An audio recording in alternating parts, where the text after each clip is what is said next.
received from the capital budget. The Old Hotel Art Gallery, $56,000. Ritzville Great American Bank Building got $45,000.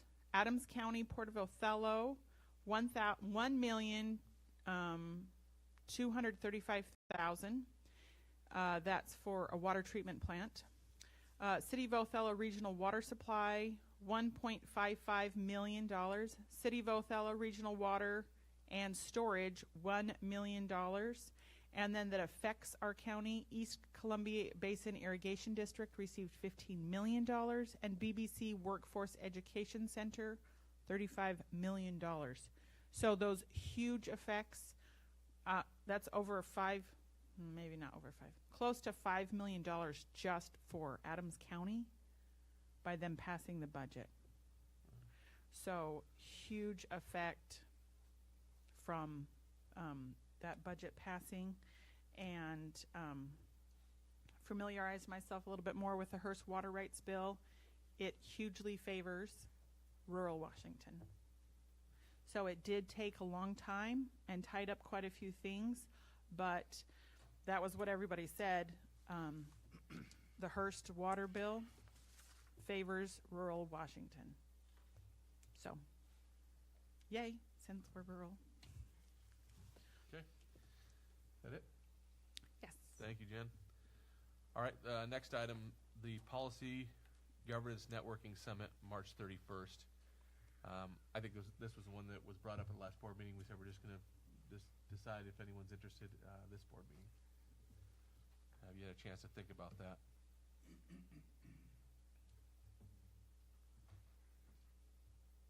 I won't attend. I'm not able to go.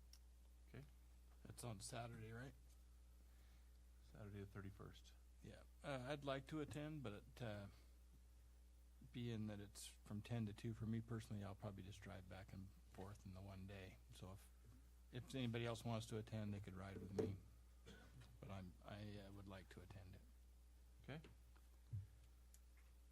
I think I would like to attend as well, and I would prefer the drive back and forth.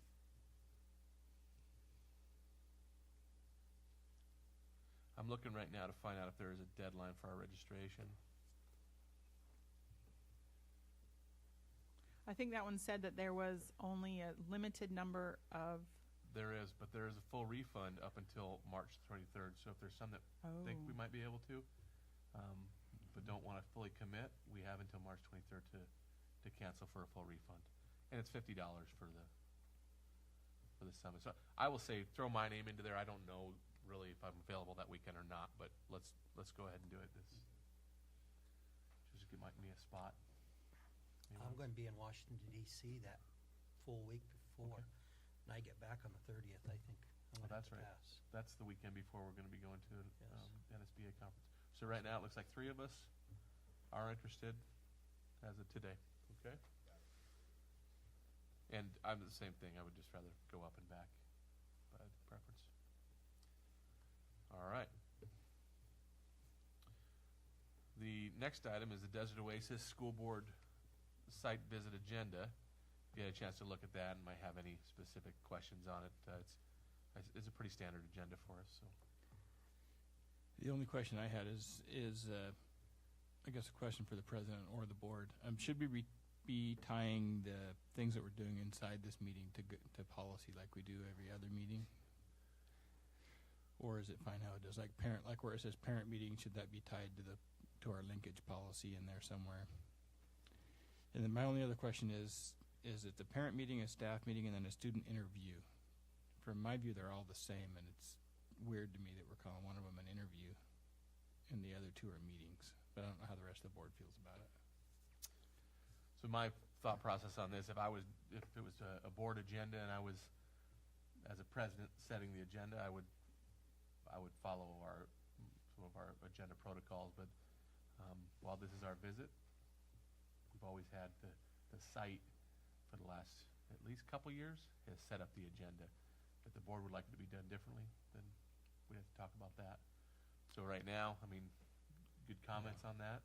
My only comment is it's technically it's a board meeting. It is a site visit, but it's technically a board meeting based on a policy. because you have a quorum. It's announced ahead of time. It's a public meeting.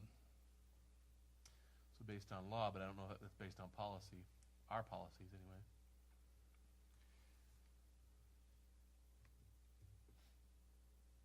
What is it, the rest of the board would like to see a change in these agendas, or? I don't know that we've told the administrators that they needed to tie it to, not the agenda anyway, or the written agenda. I'm thinking back, in the past, I think sometimes the president has set the agenda for the meetings. And that might have even been prior to policy governance. I'm not positive on that part.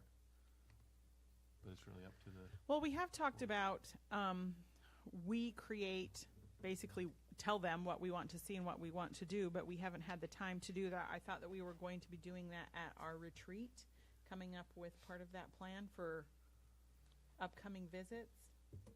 We were going to talk about redoing the format a little bit, and that's not necessarily what I'm talking about.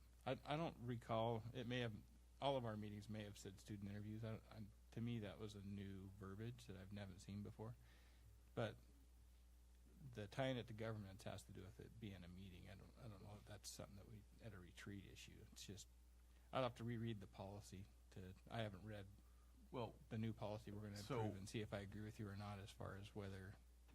I don't think it's a bad thing for our principals to know what policy each one of these things ties into. So I'm sure that if that's something we'd like to see, I'm guessing that Dr. Hurst will make sure that directive's given to the principals to try to put a policy next to each agenda item.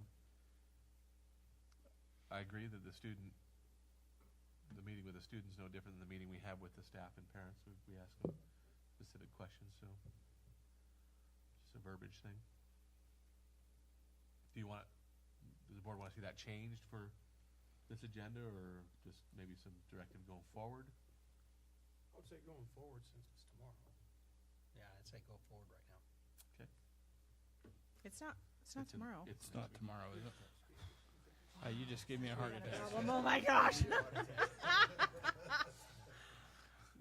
I was available. I could have been there.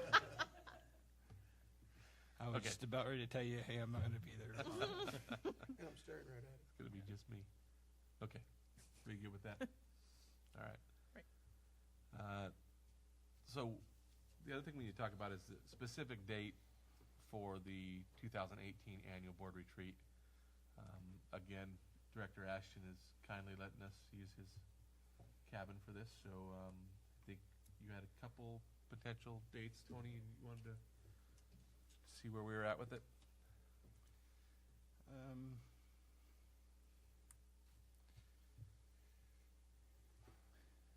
My memory is we're pretty good anytime after spring break and before Memorial Day weekend.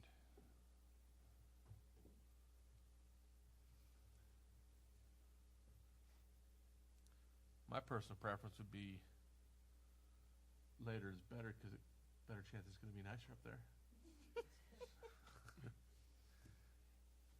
And not that we spend a lot of time outside because we're in a meeting, but there's usually like a boat ride to the meeting can be really cold.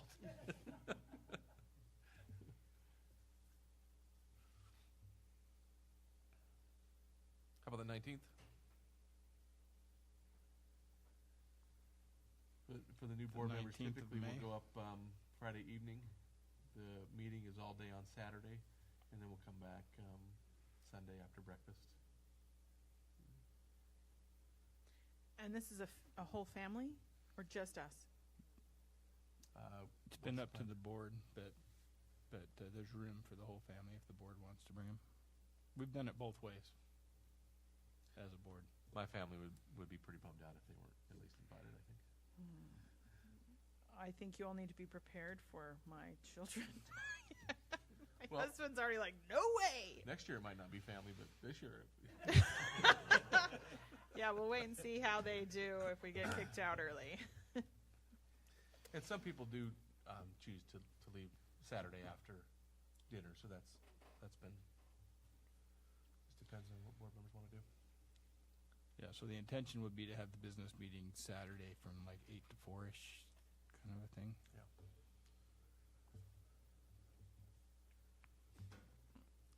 You had suggested the 19th? And that's the Friday? That's my suggestion, just to get the, I 19th is Saturday. think, So it'd be the 18th to the 20th with the meeting on the 19th. I think that works. Okay.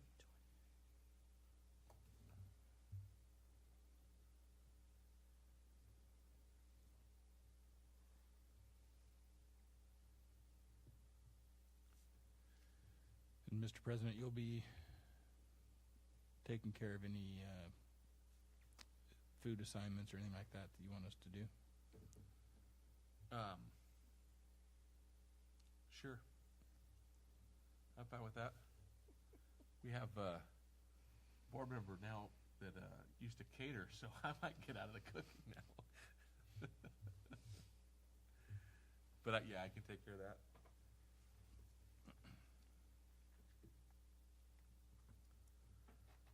And okay, is there any other? I mean, we'll get down to the specifics of the agenda as we get closer. I'll be asking the board for ideas on the agenda, and we'll button that up. But just want to get the dates held for now. Okay, the next item was so this one. I think this was something that I was thinking about, and then I got a text from Tony about it, and then Ken brought it up as well.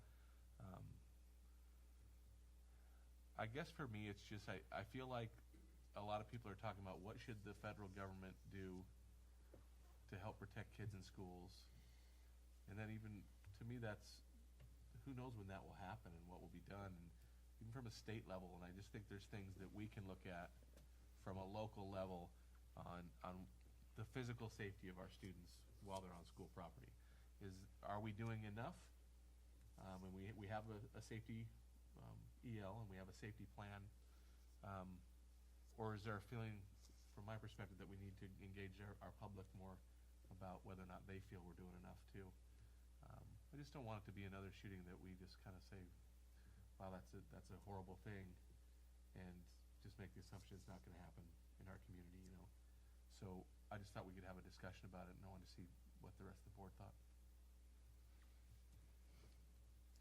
Well, as in the last one in Florida, they were very well prepared there, and it still happened.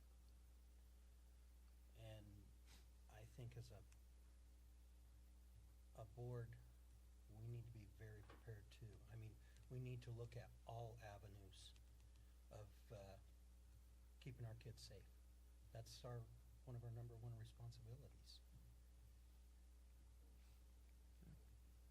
What do you think, Ken? What's the steps that the board needs to take in that?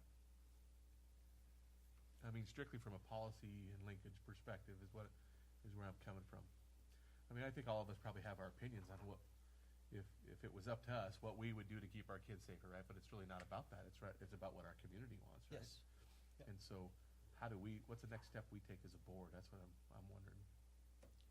Well, I sent you some information, and it was called the National School Shield Program. And it might be something that we look into to check into, because they basically will come and help evaluate too and look at different steps. If you don't mind, I'm going to ask a couple questions of, we got a couple people out here. We got our safety person, and then we got our police chief here, Phil. Greg, you said you read a little bit about the National School Shield Program? Yeah, I perused that. Dr. Hurst sent me in. I didn't write down any particular. No, that's okay. Do you have the mic on, Greg?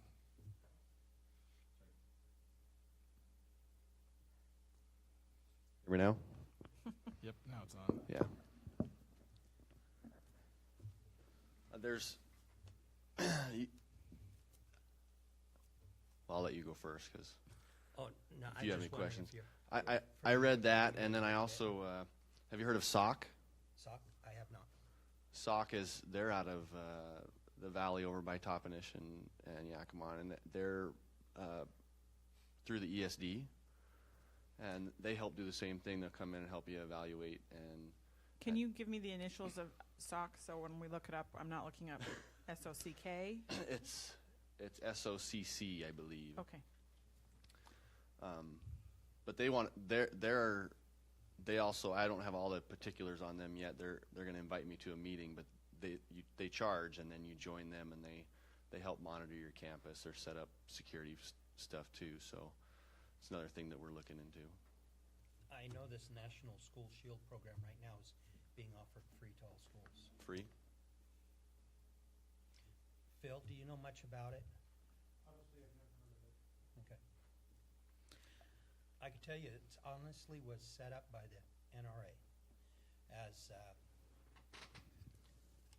as a precaution from the first one, from Sandy Hook. After Sandy Hook, it was funded by the NRA as an independent group that come in and did surveying throughout different school districts and policies, and come up with suggestions and ideals on what to do. Yeah. It was a very interesting article, and I think all the board members are getting it. So. Right. I guess from my view, as a board member, not as a parent, because I have a different view as a parent, but as a board member and understanding policy, what I would personally like to see, from my view, is the board sets the policies, and EL 15 is the policy that currently addresses school safety. What I would like to see is the board sets that policy through community input. So what I would like to see is a refresh from the board's perspective, somehow involving community, and maybe depending on the input that came from that maybe we would rewrite EL 15.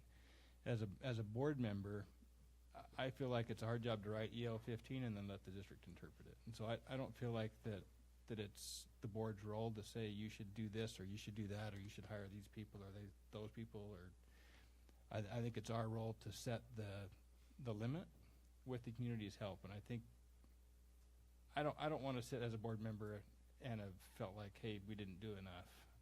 Because if it ever happens, no matter what happens, if it ever happens here, we're going to feel like we didn't do enough, no matter what we do. But I want to do all I can as a board member to try to be prepared, mitigate these kind of situations. But for me as a board member, it starts with the board reaching back out to the community and making sure that EL 15 is enough for the community to give the district enough direction, if that makes sense. I don't know how the rest of the board feels about that. Well, I kind of feel the same way in the fact that I guess we need to know I think that Dr. Hurst starts everything with the current reality. What does our community think of what we have now? Do they think it needs to be amended, improved upon? I'm with Tony. As a board member, I have an opinion. As a father, I have a separate one, a different one probably than what my school board hat would dictate I say or how I feel. But I'd like to know where the community's at. You know, they may think that we're fine where we're at, nothing needs to be done, or a program or the safety plan doesn't need enhanced, but I don't know if we could do a survey monkey, a questionnaire at all the schools, something on the social media or what avenue we would use, but to try to get a feel of what the community thinks of where we're at as far as that goes, our preparedness. I think that after having the last evaluation of EL 15, that we've already realized that every school has a different policy. There's no unity across the district. Even with some of the behaviors in the school or policies district-wide, there's not really a universal district-wide policy. And I know at church quite a few years ago we had a conversation and asked someone from the district to come in and talk about what happens if there is a problem. Could we get our children? When there is a lockdown, what happens? Those kinds of things, so that we as parents understood and knew. And we were all shocked when they told us the answers. And it was frightening to know, no, you can't get your kids. No, if there was a situation, you can't do anything about it. So I don't think that the community does know or realize what policies even are. And it needs to be and I would say even more than just a Survey Monkey or a social media questionnaire. I would say more of, I mean, the district went to all the trouble of getting the input for the bond evaluations. Maybe there needs to be like a community forum, and if it's not attended, then it's not attended. But the opportunity to have that input face to face, I think would almost be more essential, and then possibly redo a rewrite after that, and then the district would be working on their own as well and stuff. So Yeah. I'm good with community forum. We just, as a board, again, I'd want to, if the board is doing the community forum, then I think it's got to be based on EL 15, which does include the current school safety plan. But we want to be careful as a board that we're not portraying that we created this plan and we're going to explain it to the community, because that's not what happened. The board said there should be a plan and the district created it. That'd be my only caution, is that we make sure that we're very clear if we do a public forum as to good point. our Definitely. role. It almost sounds like maybe two things need to happen. Maybe there needs to be kind of a look at, does the community think that our current schools are safe, right? Which may drive Dr. Hurst to say, well, let's look at our plan. Whereas it might also lead the board to say, well, maybe our policy isn't specific enough, so that Dr. Hurst has that direction Right. with the plan too. Or maybe Possibly we want to both. make our policy more narrow, so that Dr. Hurst will have to do a few things. I mean, that's the ability of the board to do that, right? We try to keep things broad unless we feel like the community wants us to get more narrow with it. So there might be two different ways we can approach that. I really want to know from our students, who really are at the age where I think most of these kind of things happen and the active shooters go on, what your feelings are, and if you feel safe, and if you feel there's more things that could be done, not only from a district perspective, but also from a board perspective in that policy EL 15. Well, since the shooting, obviously there's been like a lot of talk at school, and there's been a lot of discussions with different classes and different teachers, and not pertaining to the policy specifically, just stating that I believe in our district, or at least at the high school, we worry so much on keeping people out. We lock all the doors for our safety. We do this for all the safety, and yet half the time the school shooter is a student. Half the time it's not just someone coming in, it's someone that you know and someone that you trust. And yet by locking the doors, and maybe this just seems like minuscule and it's not important, but by locking the doors, you're keeping kids from like an escape plan if they were to decide to run it. Because I don't know the plan. We have not been discussed. The students have not been made aware of the plan. I know when I first started high school, it was hide in a corner. Last year when we had the school shooting threat, it was fight or flight. It's never been a solid plan, and that's something that the students have never really been informed of. So I think if a student did decide to run, and there was a school shooting, and how our campus is set up right now, they would be stuck between buildings because all the doors would be locked. There would be nowhere to go. They'd be pinned up against a wall. That's just how I feel personally. And that becomes a facility discussion even, right? For me personally, Desert Oasis is such a small school. Obviously, I don't think that we would have that problem because we're so close with everybody. But at the same time, we're right on that street, you know. Anybody could walk in, and obviously Miss Reno's right there to, you know, like, greet anybody that comes in. And at the same time, but if they come in with, you know, guns blazing, you know, there's nothing that she can really do. So I know Mr. Tovar was setting up a thing where you have to get buzzed in if you're past the bell. Hasn't been set up yet, and to be completely honest, I didn't want to go to school after the Florida shooting because I was completely terrified. Not because our school district is, you know, like unsafe, but it's always in the back of your mind. It's like there's nothing that you can focus on. I know when I sit in a room, I'm like, okay, where's my escape route? And students shouldn't have to feel that way at school. And it's sad that we do, but in the time, you know, and I think our school district specifically is really good at, like, if we get a threat, we're, like, right on it, and, you know, everything's shut down. I think that's why we've never actually had one. But at the same time, you know, it could happen. And I definitely feel Caden, because I go to first period at the high school, and definitely open campus. Anybody could walk in, but like she said, the shooter's usually a student, so they already know what the school's gonna do. You know, they're gonna, like in Florida, he pulled the fire alarm, and that's where he got everybody, because they all got sent outside. And like they had just had one that morning, and nobody was like knew what was going on. So in that sense, I kind of felt like teachers maybe should have kept their kids because they didn't know what was going on, but at the same time they didn't, you know. So I don't know, it's just really, it really freaked me out, to be completely honest. I was really scared and kind of annoyed. Like when I go to the high school, it's like, oh, I can't get in because the doors are always locked. So it's like, what if somebody was trying to get somewhere and trying to take cover and they couldn't, and they were just left out in the open? And so it is a good thing to have the doors locked, but at the same time, it's kind of a nuisance and kind of a safety issue as well. It's a catch-22. Yeah. It's like it's keeping people in, but it's also keeping people out that need to get in. So, I don't know. It's very scary. I don't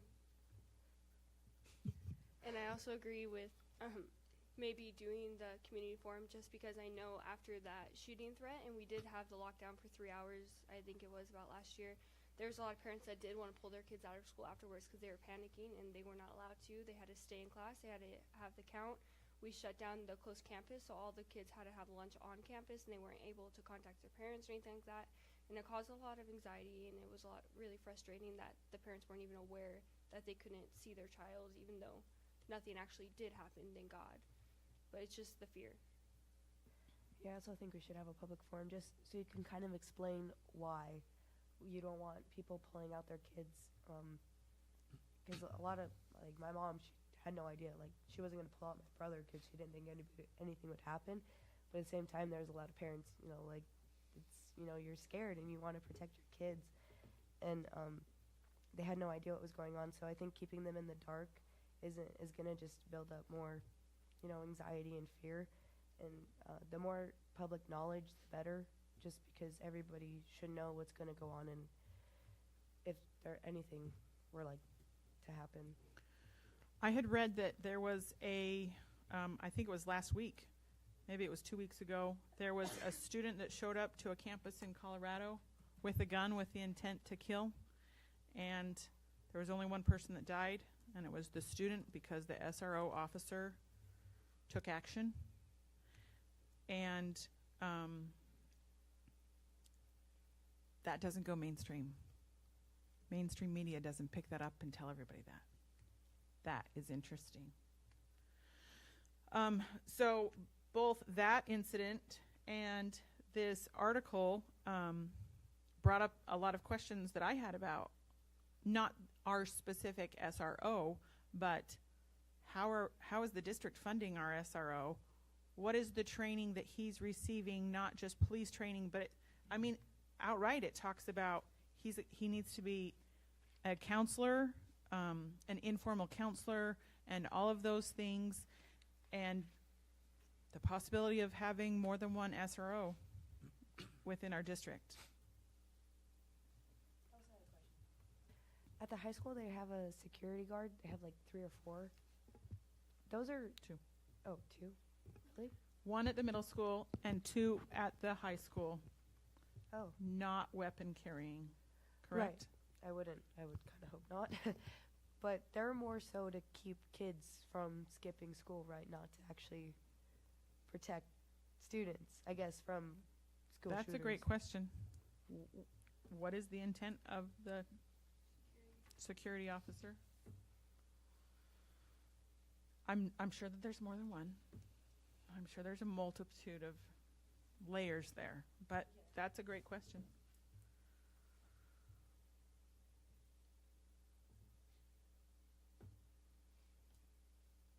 Does anyone know the answer to that? I can elaborate on that a little bit. Security officers are new this year, and we're still working into what the best role for them is. We did not hire security officers with the intent to be SRO officers and be first on scene. We hired them basically for truancy, and be a presence in the campus to talk to the kids and be someone else that they can confide in, like an SRO. But we don't give them the tools or the training at this time to be a first responder. That would be up to their own choice if they chose to do that as a citizen. Would we be like, I mean, they're already there, might as well just make them a SRO. I don't even know what that is, but I'm assuming it's like Can you tell us all what the definition of an SRO is and what the difference is? I know what they stand for. Okay, why don't we get to you? Gotcha. He can address that better than I can, exactly what that is. Okay. So could we, would we be able to, Utilize them? Yeah. Yeah, so Yes. if that was our intent to use them as that, we would use a different hiring process. We'd go more screening. You want to have the right, just like a police officer. You don't. There's more involved in getting the right person for that job. So this is, I think, it's easy for discussion to get operational, right? Because we wonder, and no, that's okay, but it's really easy for that to happen. And I think the kind of the challenge for us at board is, it almost sounds like we need to find out a couple different things, and really from our community, how is our actions that we do? Is that enough? And then from what we want to know as a board is, how's our policy? Do we need to be more specific in our policy? And obviously, if it's up to Dr. Hurst if he would want to have a community forum where they could come ask questions about how the district has a safety plan. We want to make sure that we as a board, we don't get involved in that, because we don't know, we're not familiar enough with the specifics other than what we get reported on to be able to, I wouldn't want to lead a forum about that. But then we could obviously get a lot of information from that could help us maybe then say, okay, let's think about our policy. But that choice for whether or not there's a forum is really up to Dr. Hurst and his staff to decide if they want to do that. But I definitely hear that most everyone thinks it's a good idea to go down that route. I think that we could do a joint forum, potentially, and just field questions. That's a board question. That's a district question. Those kinds of things. It doesn't almost make sense to have two. But without getting into the operational side, just finding out the answers, I think that that's still extremely beneficial for us as well. Yeah. Yeah, we could actively be, as a board, everything we hear is going to help us Right. later on in policy decisions. That's a good Influence. point, that it could be, I could see it both happening. But again, I don't think it's up to us to say, Dr. Hirsch, you need to have a forum for this, right? That's really his call on that. Right. But if that's something that the district decides to do, then Right, but it could be, definitely we're be having a part of it. forum, would you like to participate? yeah. Because we know it's going to go. It's not. People aren't going to come and say, "Let's talk about EL 15." Right. Yeah. It's not No, gonna happen that the way. general public doesn't understand that there's a difference there. Yeah. Nobody understands. It's really one and the same.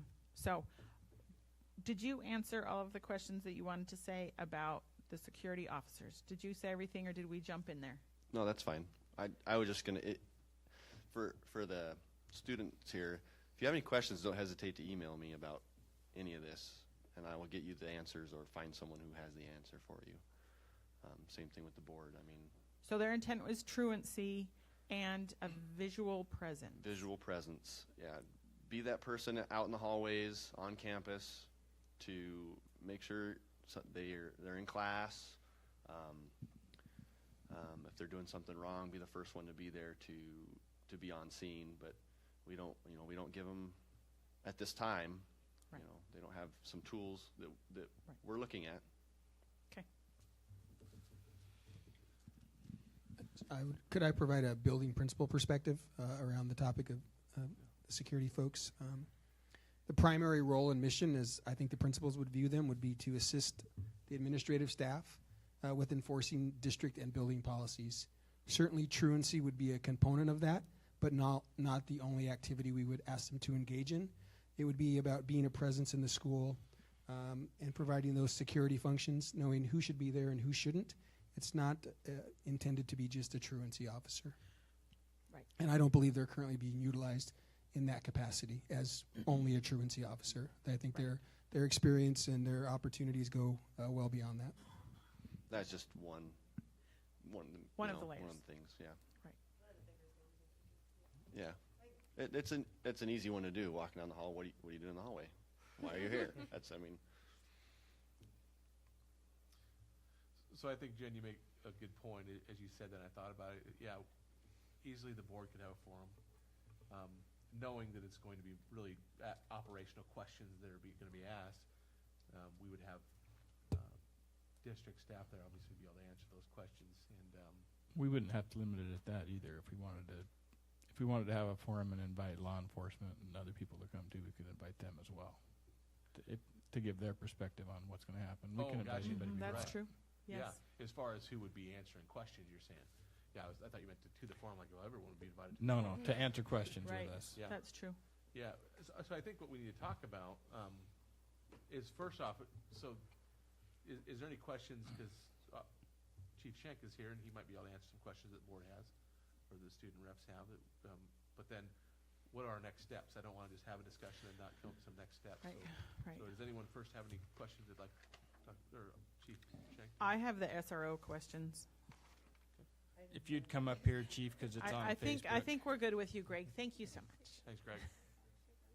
It's an interrogation, Greg.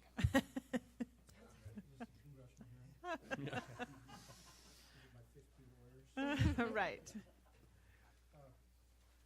board and members, I'd like to commend all of you for having this discussion. Can you move the mic closer? So, thank you. I don't think it's on. I think you turned it off. It just does it automatically. This one on the bottom.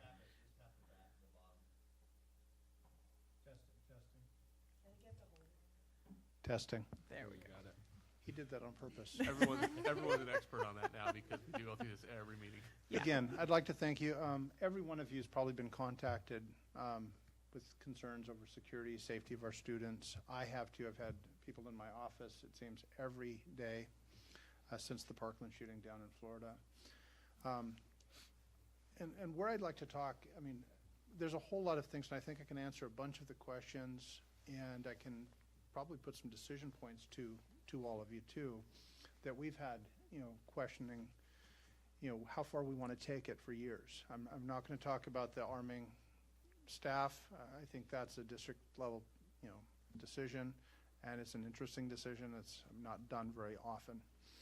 Now, just walking through a few of these, some of the things that we've done. 3.5 years ago, we started with active shooter training for all of our police officers.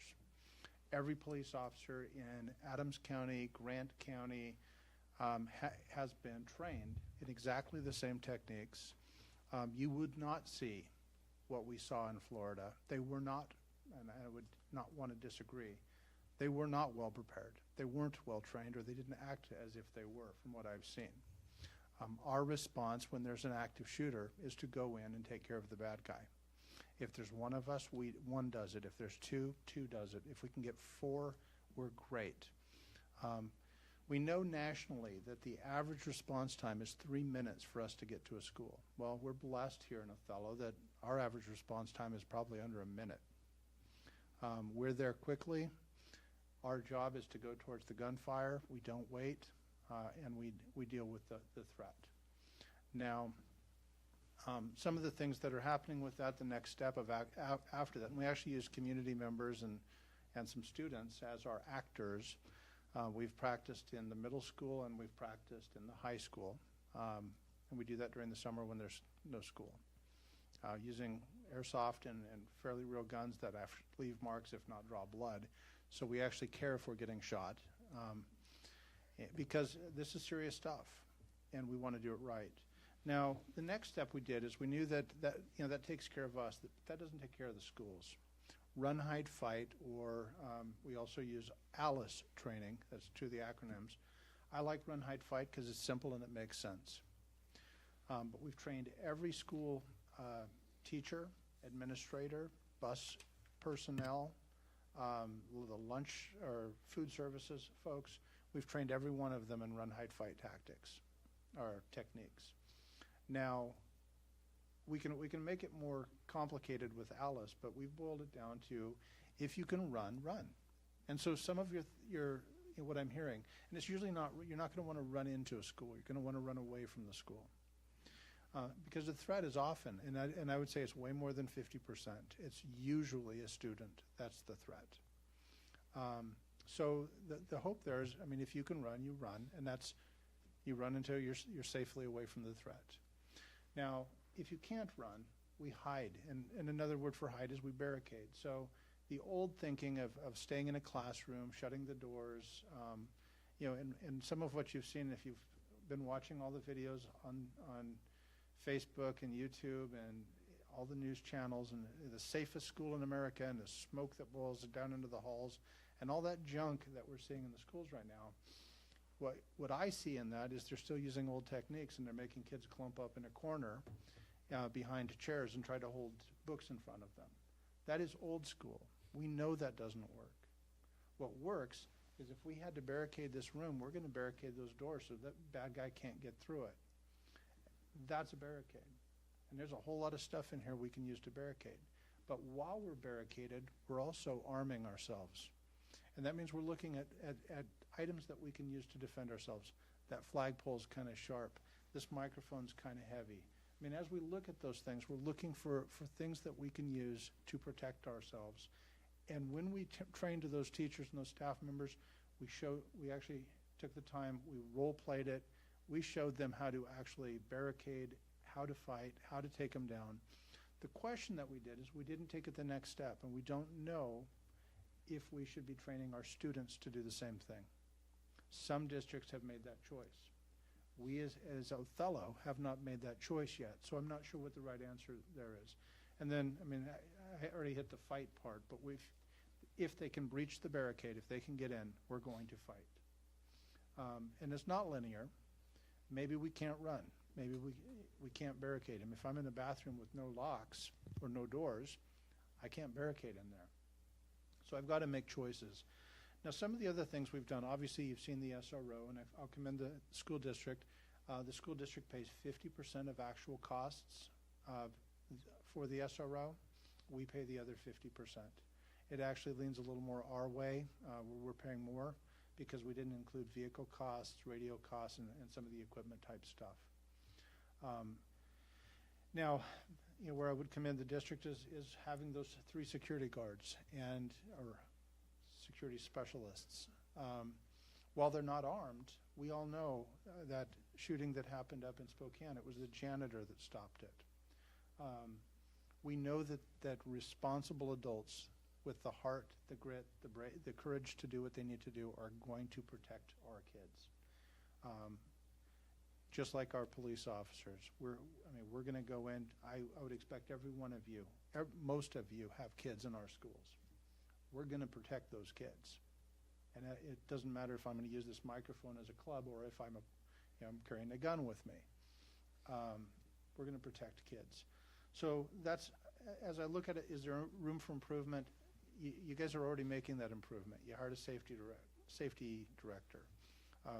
We seem to meet at least weekly, usually several times a week, and we're constantly in the schools and talking about what's the next step, what can we do.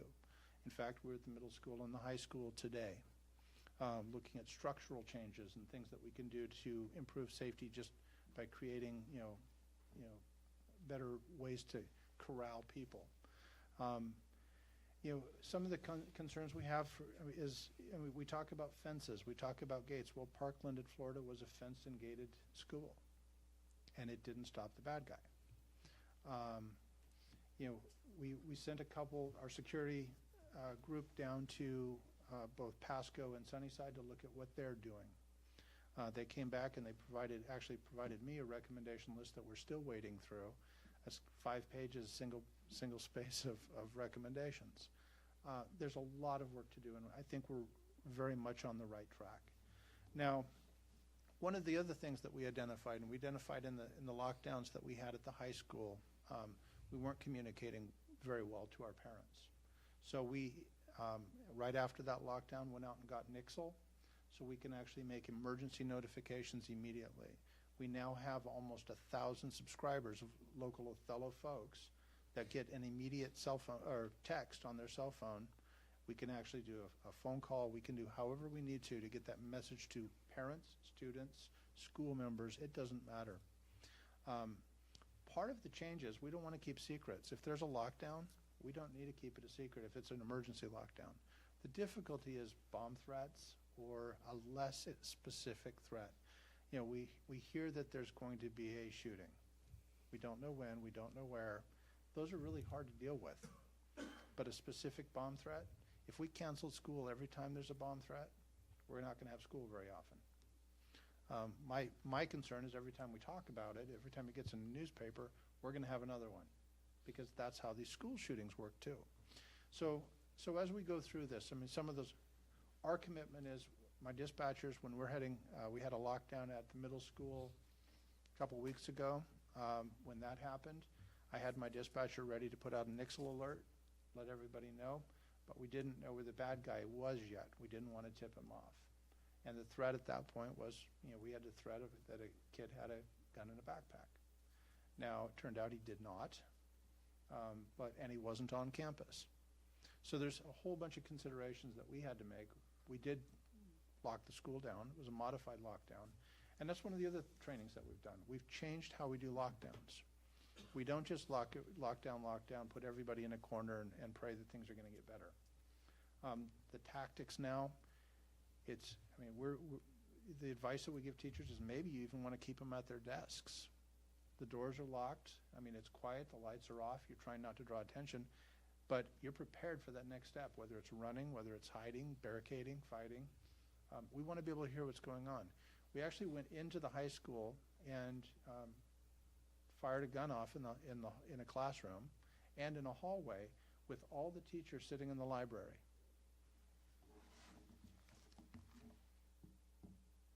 It was about that loud. So, I mean, what you would expect, and that's in the hall. What you would expect isn't what we would normally think. So we're really having to evaluate some of what we do and why we do things differently. So as we go, there's a huge difference between an SRO and a security officer. A SRO, school resource officer, is a fully commissioned police officer in Washington State. Security officers are necessary too, because they're a school employee and they have different rules that they have to follow. So when it comes to the law, I need a search warrant to search a backpack or search a locker. School official does not. So working hand in hand as a partner, as a team, we're able to get much better work done, and that's why we like to have both. Would I like to see more? I would love to see another SRO, and I'd love to see another security officer. That's money. And right now for us, I cannot afford another police officer in the schools. Security, police. The other thing is, we talked about the security guards not just doing truancy, and I completely support what Pete said. They actually have radios on them that have our police frequency direct to our police officers, our cars, and our dispatch center, which is way faster than calling 911. So that's fairly beneficial. And I mean, the last thing I would just throw out there is safety is everyone's job. And so it comes down to that if the teacher sees somebody walking in the hall or a student sees somebody, it's like, who is that? We had the young man that came in and lit a couple fires in the school a couple years ago. Well, he wasn't a high school student. He was another school student. He shouldn't have been there. And it would have been nice if somebody had said, hey, stop, you're not supposed to be here. But as we look at this, it's like I'm not going to come to the district and say, let's build fences, let's redesign all of our schools. As we build new schools, we build in structural issues, we make them safer. But we want to channel the kids and the students, the guests, everybody, by eyes. And that's one of the things Greg and I were talking about today is, I mean, some of the schools you walk in, you can barely tell where the entrance is. Where at the high school, you've got 5 entrances just on the front and one main one. Now, I like the idea of the doors locked, but what I notice every day is the students wait at those locked doors until somebody from the inside pushes it open for them every single time. Well, is that a security issue? Absolutely. But if we didn't do that, 1,100 kids go in the front door. and that becomes a consideration. So there's a whole lot of talk, there's a whole lot of action that's happening. One of the next steps, 10 o'clock tomorrow morning, I'm meeting with the superintendent and some of the other staff. We're talking incident command system. How do we, the federal government mandates that we use ICS. We're going to train and we're going to tabletop some simple emergencies and see how those can scale, but how we can be better prepared in case it gets big. So I continue to pray, hope it doesn't happen, but at this point, I'm willing to answer any questions you got. Oh, one more, I'm sorry. I know you got one. The forum idea. I've had numerous people come to me suggesting we do a community forum. And when the district does it, I would like to see it as a law enforcement district partnership, and the role there may be let's educate our community of what we're doing and then say what can we do different or better. But right now I believe most of our community does not know what we're doing. And I mean, some of that's on purpose, but they can learn it on YouTube. I feel a lot different than when I started this conversation tonight, just by hearing what it is what the training has gone on, what we're doing. So, yeah, I think that's a good idea. I do too. I mean, I just got schooled tonight. I mean, find out a lot about what you guys are doing and weren't aware of it. And as being elected officials, a lot of the parents look at us and say, what are you doing for our kids? What are you doing to keep our kids safe? And if we have a forum, that's what we need right there. It's not us being up there, but it's the ones that are dealing with it and that got to deal with it, answering the questions to just reassure that we are taking every step possible to keep our kids safe. I think the only question that I have is what is our current SRO being trained on I'm sure as a police officer you have to be aware of and read all of the signs that are there, not just the verbal signs. Is the SRO officer being given other training as well? Because I can't read my kids like I can read adults. And actually, I had a note that I was going to finish up with that part, so you did well, her. Our school resource officer, not only is he trained as a police officer, but as a school resource officer, there is a short mini academy that they go to. There's a NASRO, which is the National School Resource Officers, and WASRO, which is the Washington School Resource Officers trainings. They're a seminar that's held every year. We've taken security personnel to those before. We've taken principals, vice principals to those before, and that is an option. In that, they're learning some of those other techniques. Additionally, every police officer in Washington State is required to take crisis intervention training, CIT training. And the CIT training basically helps us identify folks that are in crisis, mental issues, how to identify the different mental issues, and then how to actually communicate or deal with that person without making it worse. So does the SRO do counseling? The SRO, I mean, if you watch the SRO at the middle school or the high school, he addresses kids as they're walking in or while he's walking down the halls. Whether he's fist bumping them, whether he's saying, hey, put a smile on. His point is and our purpose is to engage them every day. We want people to see that a uniform isn't scary. The national media does a heck of a job of communicating that we're horrible, scary people. We want kids to see that we're good people and that we care. So, yeah, we're hitting some extra training, but our expectation is as we pick, if you look at the last couple SROs, they're very, very good people with a heart for kids. We're not picking that RoboCops, kind of thinking that, the soldier that's going to stand there at the front of the schools. We want them to be personable. Nothing against soldiers there. I was one. So. I have a question. So you're talking about the Nixle notifications? Yes. Okay. First, how do you spell the acronym? Nixle is Nixle. I believe it's .com. The simplest way to sign up is to text 888-777 with our zip code. Okay. and it will automatically sign you up. And I have that. In fact, I get notifications from the police department before I get notifications from the district that there are lockdowns at the school.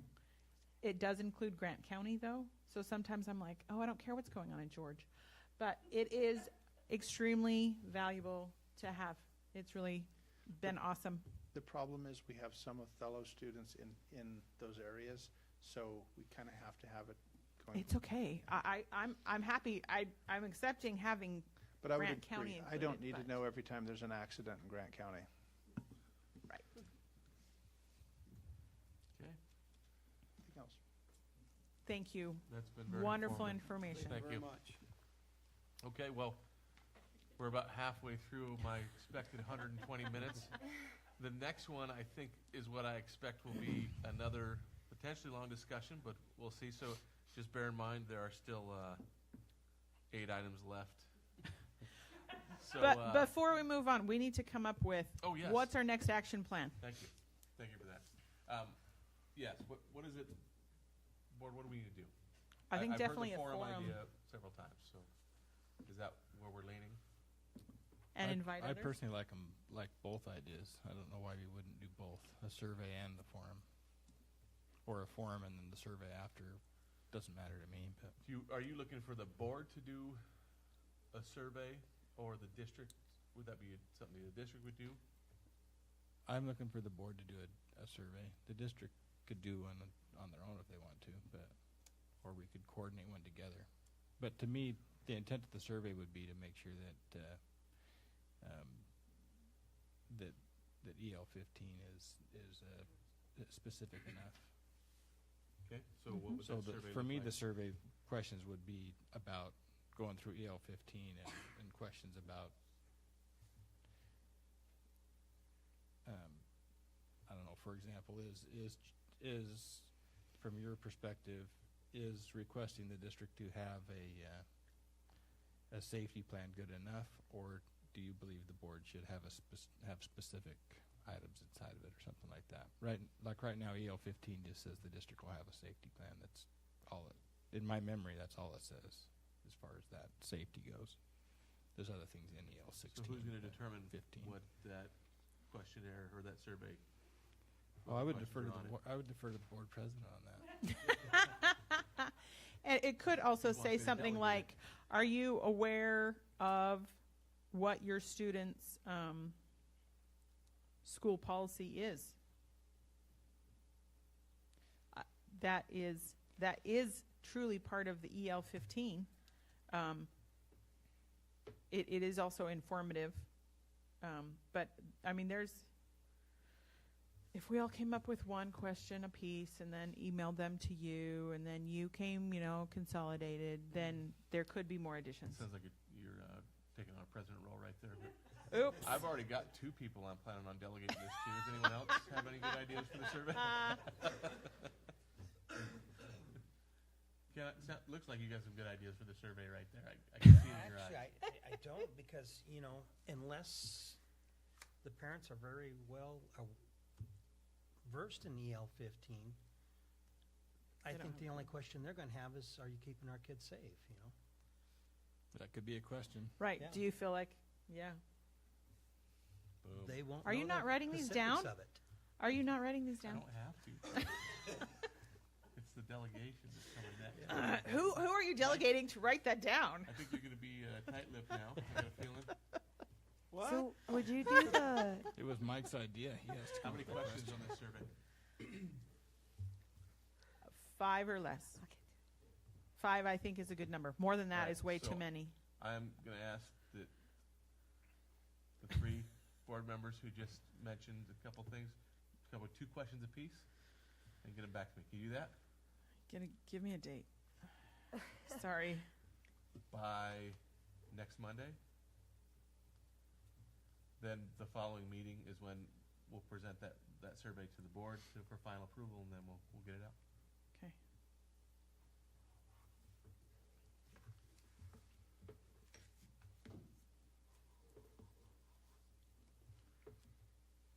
Let's get together and duplicate all of our questions. Just kidding. And then at that meeting, we'll come up with a date for a forum.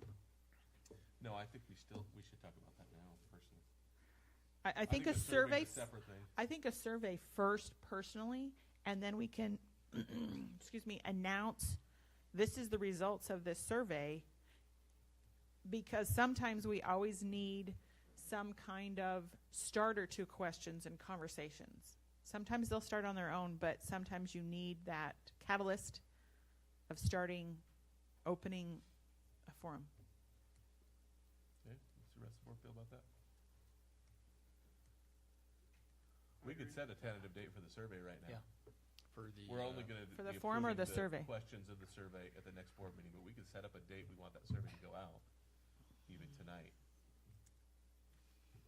How long was the last survey for? The last survey that the district did, I can't remember what it was about, but you put it on it was put on social media, and there was a time frame. Chris, can you tell? Okay, that's right, for whether it was the athletic complex or not. How long was that We're looking public at it right for? now. Okay, We'll get that information to you. because I felt like, and comments that I got was, that was too short of a time frame. And by the time I was ready to go in and take it, it was gone as well. I personally feel like we should go ahead and schedule the forum, and then if the survey's done in time, we'll bring it in as part of the forum and just show That's show whoever's there the results of the survey. Rather than, I think we're better off to just stay on it while it's fresh and get things moving, rather than be 2.5, 3 months down the road and Right. thinking, Mhm. hey, we talked about that once. Right. So we talked before about Mondays just tend to be good board nights. Would we want to do maybe the third Monday of March? Is that the 26th or the 19th? 19th. The 19th? Yep. That'd be good. That's not good for me. Oh, That's that'd right be before bad. Sand Hill Crane Festival. Sorry, my brain's gone. That was why you requested nothing till April. That's right. What about the 12th? Of We March, have a board meeting. Yeah. we have a board meeting.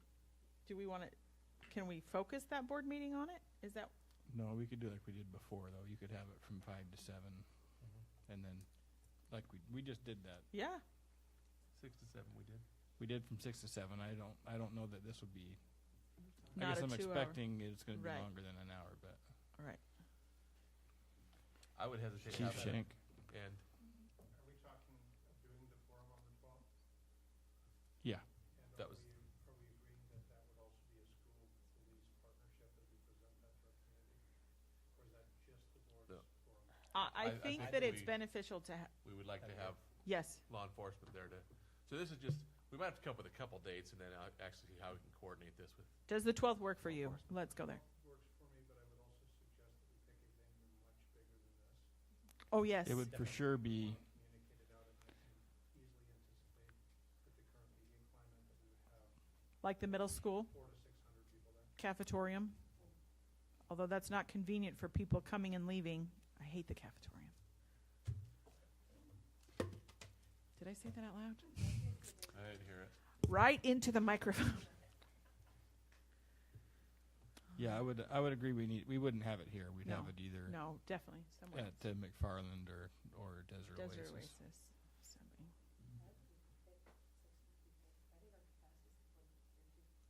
Right. But it is convenient for people not having to stay the entire time. What if we did it at like one of the OHS, like in the gym? Or maybe in the cafeteria? Mm-hmm. What's the capacity of the corridor? Does Well, anybody know? Let's hammer down on. Let's work 900. on Let's the. do the date Yeah, that's first. gonna- Okay, fine. Semantics. it doesn't matter to me where we have We it. don't I know just what's assume available let's that date, too. figure out the That's date true. and then I Dr. think Hurst can sooner, tell us like where. the 12th, I think is very reasonable. And can we invite the district? So I was going to President? say, in my conversation with Oh. board president, we see this as a partnership. So Right. certainly, we're in this together, as Chief said also.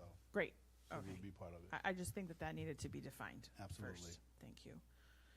So do we feel comfortable, though? The only concern I have about this is even limiting it to 2 hours. I mean, what if? We could Just a always lot of questions. postpone the board meeting to go either start later. If we started at 5 and we're not ready to be done by 7, Well, what I wonder is if this is possibly, maybe we just modify our board agenda for that evening.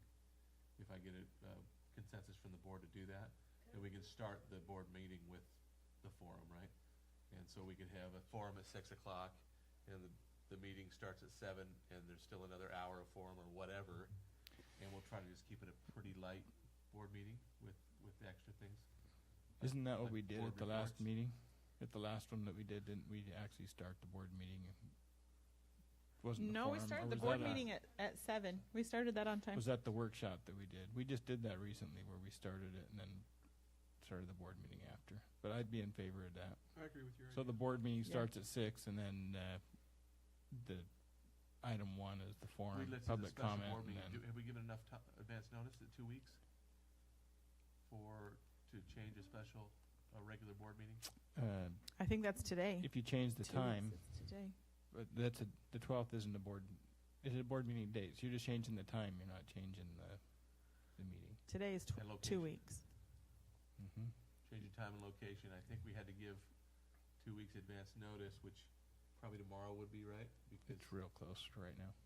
so, yeah, once we get this figured out, we're gonna have to make sure we put out a notice. Right. So it sounds like 6 o'clock On the 12th. on the 12th, and then the board consensus that you're okay with me If we need to doing some modify the meeting. modifications to our agenda to make that all fit. I'll just plan on, how long do we want to leave for the meeting? The forum Do, or the board the meeting? forum, sorry, No more yeah. than an hour. I would say an hour's not enough on this one, though. No, for the meeting itself. If the forum goes 6 to 8, 8:30, 9 o'clock, I tend to agree with the chief where it will be very well assisted.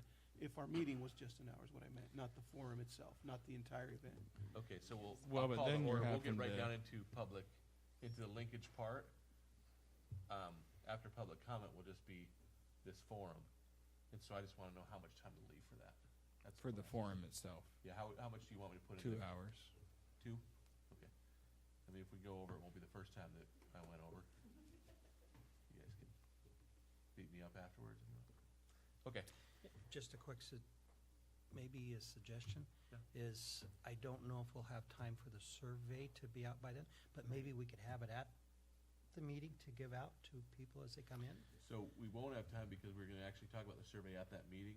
Okay. But if the board gives me consensus to say, hey, we're okay with whatever come into me, we can get that. If you guys want to get it to me, back to me just in a couple days, then we can try to get it out as soon as possible. Well- I'll just compile the, And you could modify it from a survey to I know the district has the ability that we could actually put questions up there and do instant polls too, if we just want to poll the people that are there. poll everywhere or something. That would would be be interesting Wanna as do it that well. Really way? interesting, yeah. Okay. Could we put this, what is this called? The National School Shield report on, can we request that to be on the district website? The link? We don't- can put it even in our board agenda if you want for next board You meeting. could put it in the Yeah. agenda. I don't know. We're not We're not currently using it. using that. So I No, don't think no, you I just put it think as a it's link in just the- very informative, just, and have it just say, this is just for your information. Cause it brings How up, about we include it as a link okay, in our next agenda? okay, I'll accept that. We could, well, I guess it's not too late for tonight, but going forward, then we'll have it in that agenda for anyone to read at a time. Definitely. Or during, or after. Okay, so just All right. I just want to go over this again. Forum's going to be really a special board meeting that's going to take the place of our regular board meeting. Location, we'll leave up to Dr. Hurst to see what's available, if it's going to have enough seating. It'll start at 6 o'clock. I'll make the forum part of it be two hours on the agenda. And then, once that's done, then we'll go right into the rest of our board meeting, and we'll just try to keep it kind of regular board business, not a lot of extra board discussions. And if there's something that we really need to take care of, then we will. The surveys, you guys will get me your ideas for survey questions, and as soon as possible, I'll get those over to Dr. Hurst, and that'll go as a poll during the forum. Right? Then we Okay. could decide later if we want to create that as a more extensive survey, I think, as well, afterwards. Sure. Okay.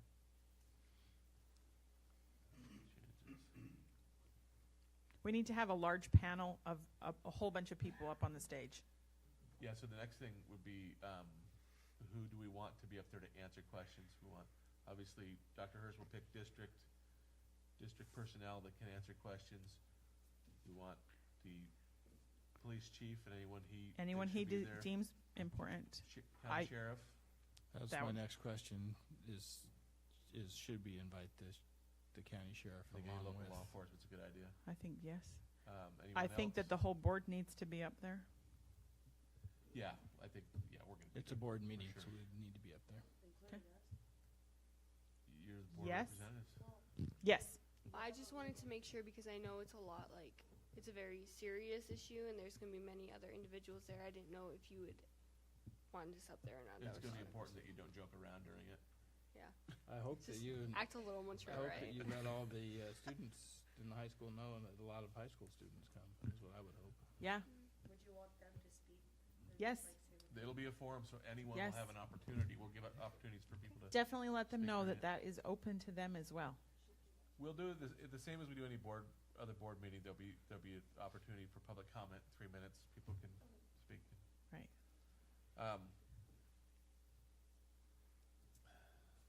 Anyone else that you think of that we want to make sure we give out invitations to?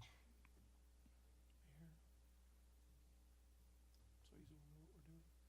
Mayor? But I mean to be on the panel Oh. up front. Everyone will be invited in my town, but the panel up front. There can might be a answer. good input from the audience. I know we're not. Ooh, Bad idea. county health. It would be a good idea. Okay. All right. All right. Good. Okay. Did you capture all that? All right. Okay, well. Well, I have one more question before you move on. Ooh, Mike Just has because I wrote questions. it down. And I don't know if this is for Greg or the police chief, but do we have any security specialists at the elementaries? Greg? The Or- SRO is responsible for all of the schools. Okay. And he spends the majority of his time at the high school and middle school, but he does travel to those other schools and periodically do walk arounds. But he's called usually, whether it's parent issues or abuse issues, that kind of stuff. Okay, thank you. So I'm going to skip the bond one and come back to it so that we know how much time we have. All right, so I'm going to move right into the discussion on technology replacement plan. I That was a requested question that, from Tony. and due to the fact that we're going to be monitoring EL16 in May, I think that it'd be more appropriate to wait until then. Okay. So for you'll my bring that discussion back there. to my attention if you want to. If you have It some should questions. come up naturally when EL16 is monitored. Hey, that was fast. Potential interest in WASDA regional meetings. This came up specifically, I don't know if the board has seen, there's one in Moses Lake. That's kind of nice to be that close. So just wanted to bring it up. If there's board members that say, yeah, I absolutely want to go, we can go ahead and tell you know now and get registered for it. I don't suspect that one's going to fill up super fast if you do want a couple weeks to think about it. But Is that an all day during the day? it's usually just an evening I just one. saw it had a date. Okay. It's usually like 6 o'clock or so. Yeah. Okay. Great.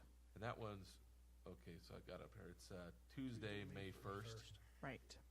And so this doesn't need to be something that you let the rest of the board know in a meeting. If you decide you want to go, just let Dr. Hurst know and he'll I'm planning on attending, Dr. Hurst. You can come Same. register me. I am as well. Yeah. I also. Okay, well, that was easy. All right.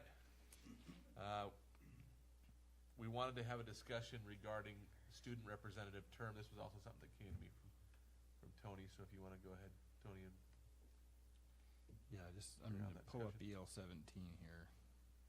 It's not GP. it's GP 17. I was going to say it's definitely not EL 17.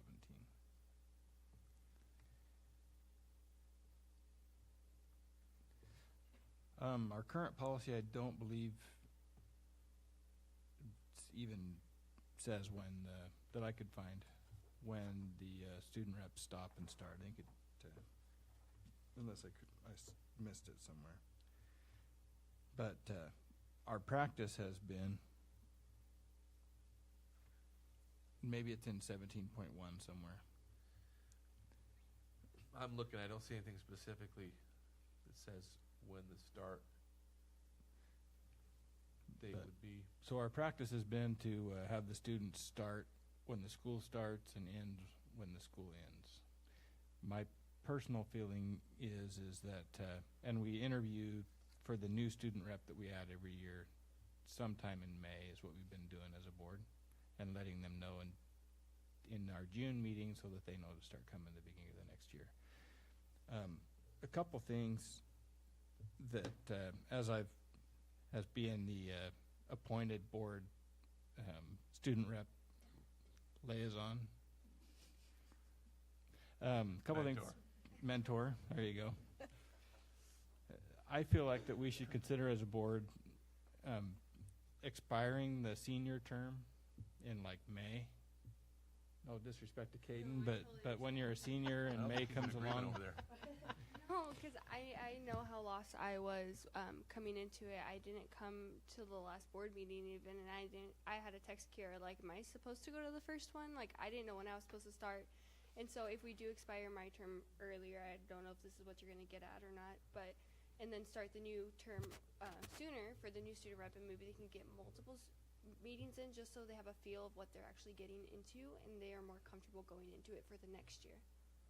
so my feeling was that we should be maybe looking at making the transition right around Project Bridges, which has been kind of the student reps' major undertaking that they've been choosing to do the last few years, so that the one that whoever we appoint to be the next student rep gets to see what Project Bridges is.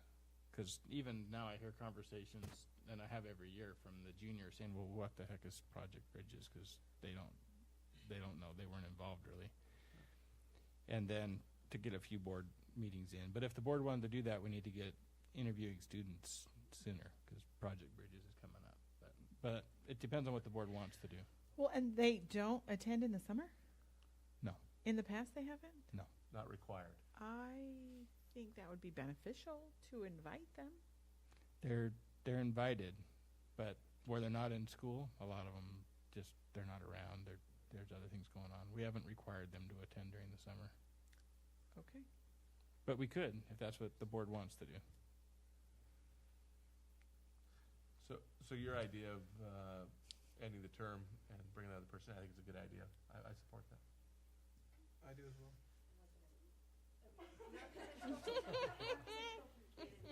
I was really wrong. My first board meeting was like, And Well, and that would This is have a the better second one. buy-in for Project Bridges as well. Yeah. from my personal view, if the senior student rep wanted to continue to come till June, that'd be fine. It'd just be more mentoring for the senior Right. with this sophomore at the time, right? I wouldn't be against having 2 meetings where all 3 of them are here. If that's what I don't happens. think this requires us to change our policy, because we don't have it in policy right now anyways. I think what has to happen is if we need to get the ball rolling on candidates. Mhm. And so what would be the idea of when we would interview? When's Project Bridges? Do you want me to talk about this now? No, just tell us the date. Thanks.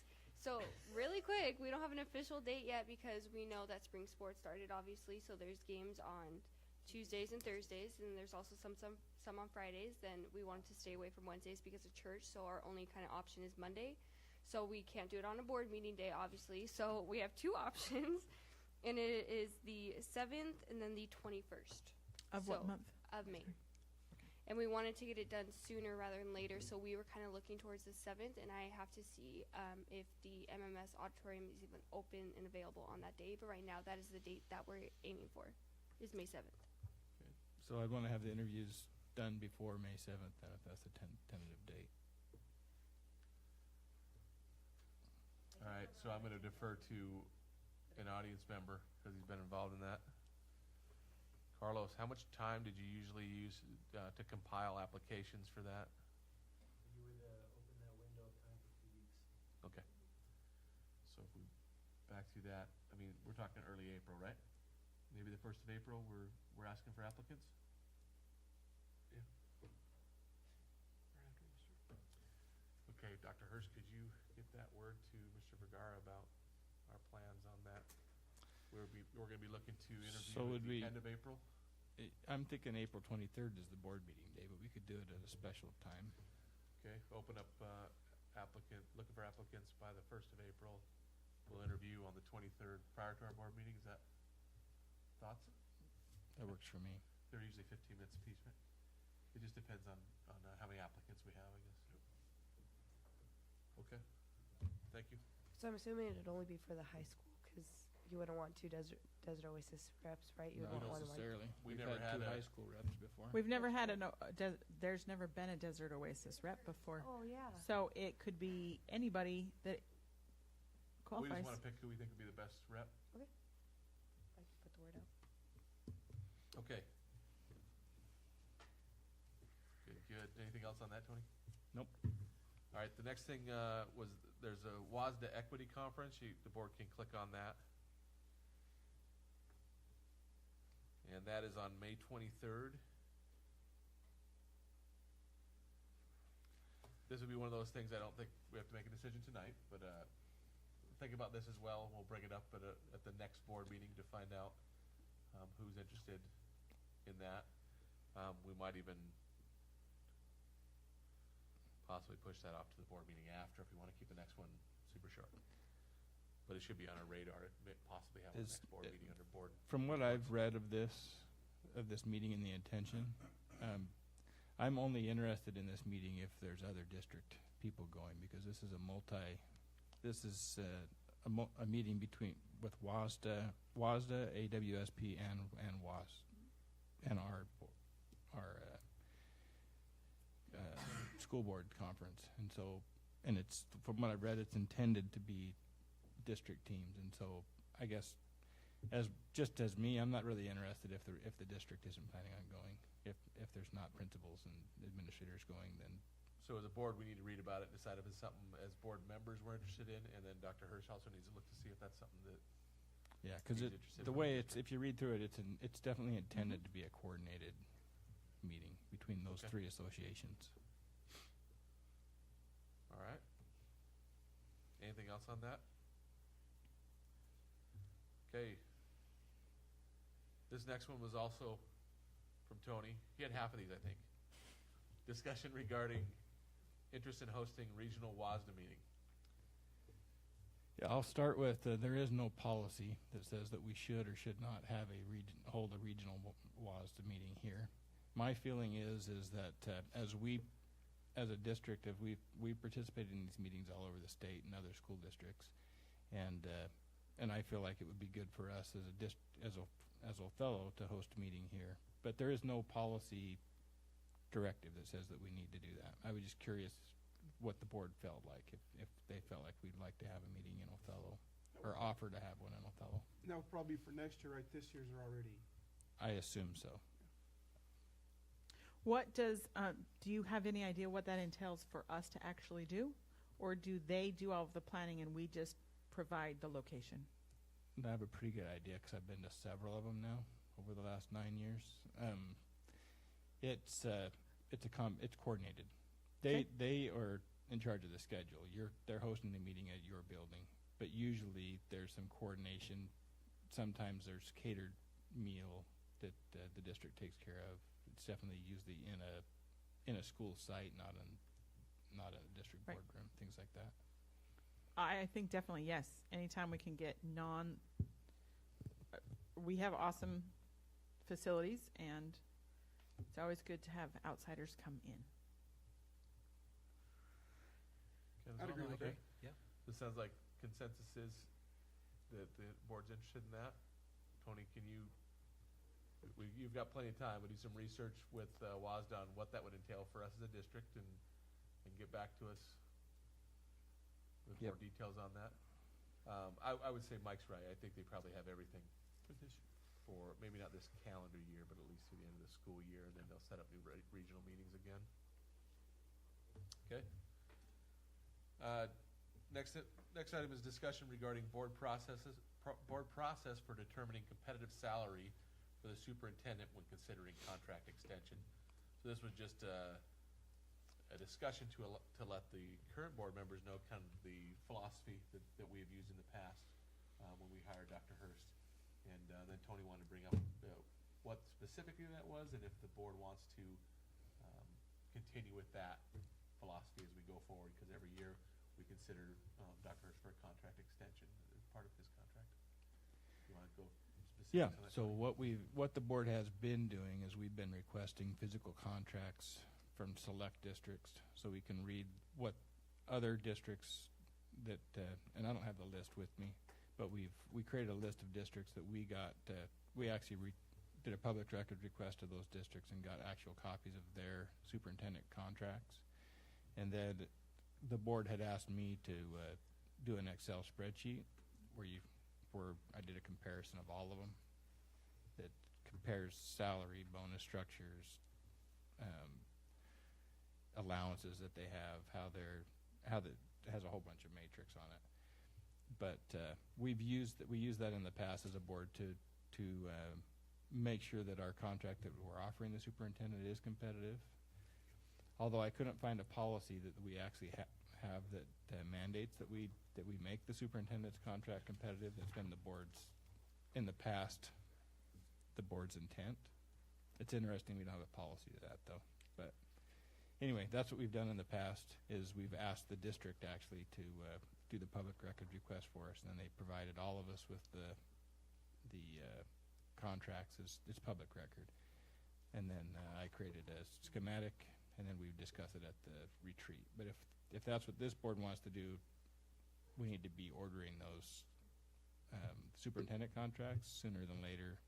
Chris probably has a list of the districts we used. I don't recall all of them off the top of my head, but he could provide you guys with the list, or if he has it, he could tell you who we requested, because it's all public record. And if there's other ones you want to request, we could request those if the board's good with that, continuing that philosophy. So I'm surprised too that we don't have a GP or a BSR that states the fair and competitive verbiage, since we do have an EL that expects that of the superintendent when he hires. But I don't think it'll be long that we'll have it that way. I think soon we will have a policy that states that. A policy writer to do that. But I liked that process because I felt really comfortable that it helped us look at surrounding districts and really be fair and competitive with that base salary and determining bonus structure and that kind of stuff. So without that, you're just kind of, you're guessing. Guessing. And so, I would like to see the 10 districts. I don't know that it was 10. Did I say 10? I don't know if you Okay. said 10. Maybe I stuck 10 in there. Anyways, I would like to see the list of districts. okay, what do you think, Ken? No, I agree. I keep it the way you are. Get it And the list of districts. like I say, it's a public record request. Anybody can request that from any Yep. district anywhere, and so if the president wants, Chris can give the board member an email, all of us an email of here's the districts we used last year, and you could contact, I guess contact the board president, right, if you want to add other districts. Well, but that's a consensus of the rest of the board. I mean, Yeah. if the board tonight says no, we want to see the districts first, and before we make that decision, then that's what we'll do. But if the board says no, if the consensus is Gotcha. to Just go use through the with what we same did ones. before, then that's also what we'll do. So I'm trying to see what Now, the consensus were is now. all these districts local school districts within like Eastern Washington, or were they comparable to student size and? They weren't comparable to student size, but they were all over the state, I know for sure. I think the philosophy that the board used was where would a superintendent in a Come school from. district be looking to go if they were looking for a job? And there were some areas where we thought that would make sense to compare that. For instance, I don't think we felt that the superintendent would be looking at Warden to try to get the superintendent job there, or vice versa. They wouldn't be looking at Vashon Island necessarily. So we went through a process of trying to come up with some in the area. I mean, Does there's Chris, some off the top do you of my have, head. do you happen to have that list? Yeah, I was just talking with Talia, and I don't have the list offhand, but I know that Gina has the list, so we're gonna actually reach out to her and see who those districts were. And it was may not be, 10. it probably, It where was it probably less? is in our Yes, last, it was less. it's in our last Oh. retreat. If you go Yes. back and look at our last retreat agenda, I'm pretty confident that it's there. And we somewhere. didn't take them and just average them or anything like that. No, We- it sounds like there was a big matrix and big We read discussion through and over it. said- Right. There was plenty that we looked at and said that we didn't feel it was very transparent, so we wanted to be much more transparent than Right. some of them, and others we like some ideas from. And it'll be interesting to talk about the competitive methodology that the previous board has used is that we have paid our superintendent at the low end of a range, and then if we renew his contract, we give him a bonus that puts him towards the higher end of the range. And the board at the time did that intentionally because we felt like we didn't want to reward a superintendent if we weren't going to extend his contract. But this board may change that when that comes, but the current contract's written to where the superintendent makes a low range number, and if we decide to extend his contract, he gets a bonus. That's Isn't how it the also contract's written tied now. somehow to There's some extra performance bonuses too. right? Okay. I would want to see the list before I said yes. Go ahead with those. I would probably want to add some to that. Okay. And Ken, you said you're good with the current list, or you want to? It would be curious to see the list, just for our moving on, since we haven't, since we Never weren't seen the involved in list. the last one, we've Right. never seen it. And just as new to the board, it would be curious if the other ones that were used before you started to use them again. Mike? I was pretty comfortable with the list that we chose, but I'm trying to remember, Tony, did the board choose that list, or did you just come up with it? I think we chose it as a board. Okay. I'm just looking real quick to see if I can see it. We're narrowing our discussion down to about 15 minutes. We were looking on the. Keep going, and if I Fine. find the list, maybe we'll go back. All right. I Okay. can give you the list. From my view, it sounds like a couple board members for sure. I personally, I'm comfortable with the list, but I would also, knowing that there's 2 new board members that weren't involved, I'd be comfortable with saying, giving them the opportunity to see who we chose. And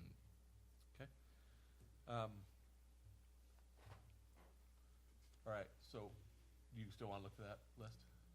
I'll look for it while we're talking about the next item. So the next item is discussion regarding transfer of money from general fund to capital projects. This was your deal too, Tony. So, so much for looking. Wow. Yeah. I intended this conversation to be after the bond conversation, so I think it'd We be can do more that. appropriate after that.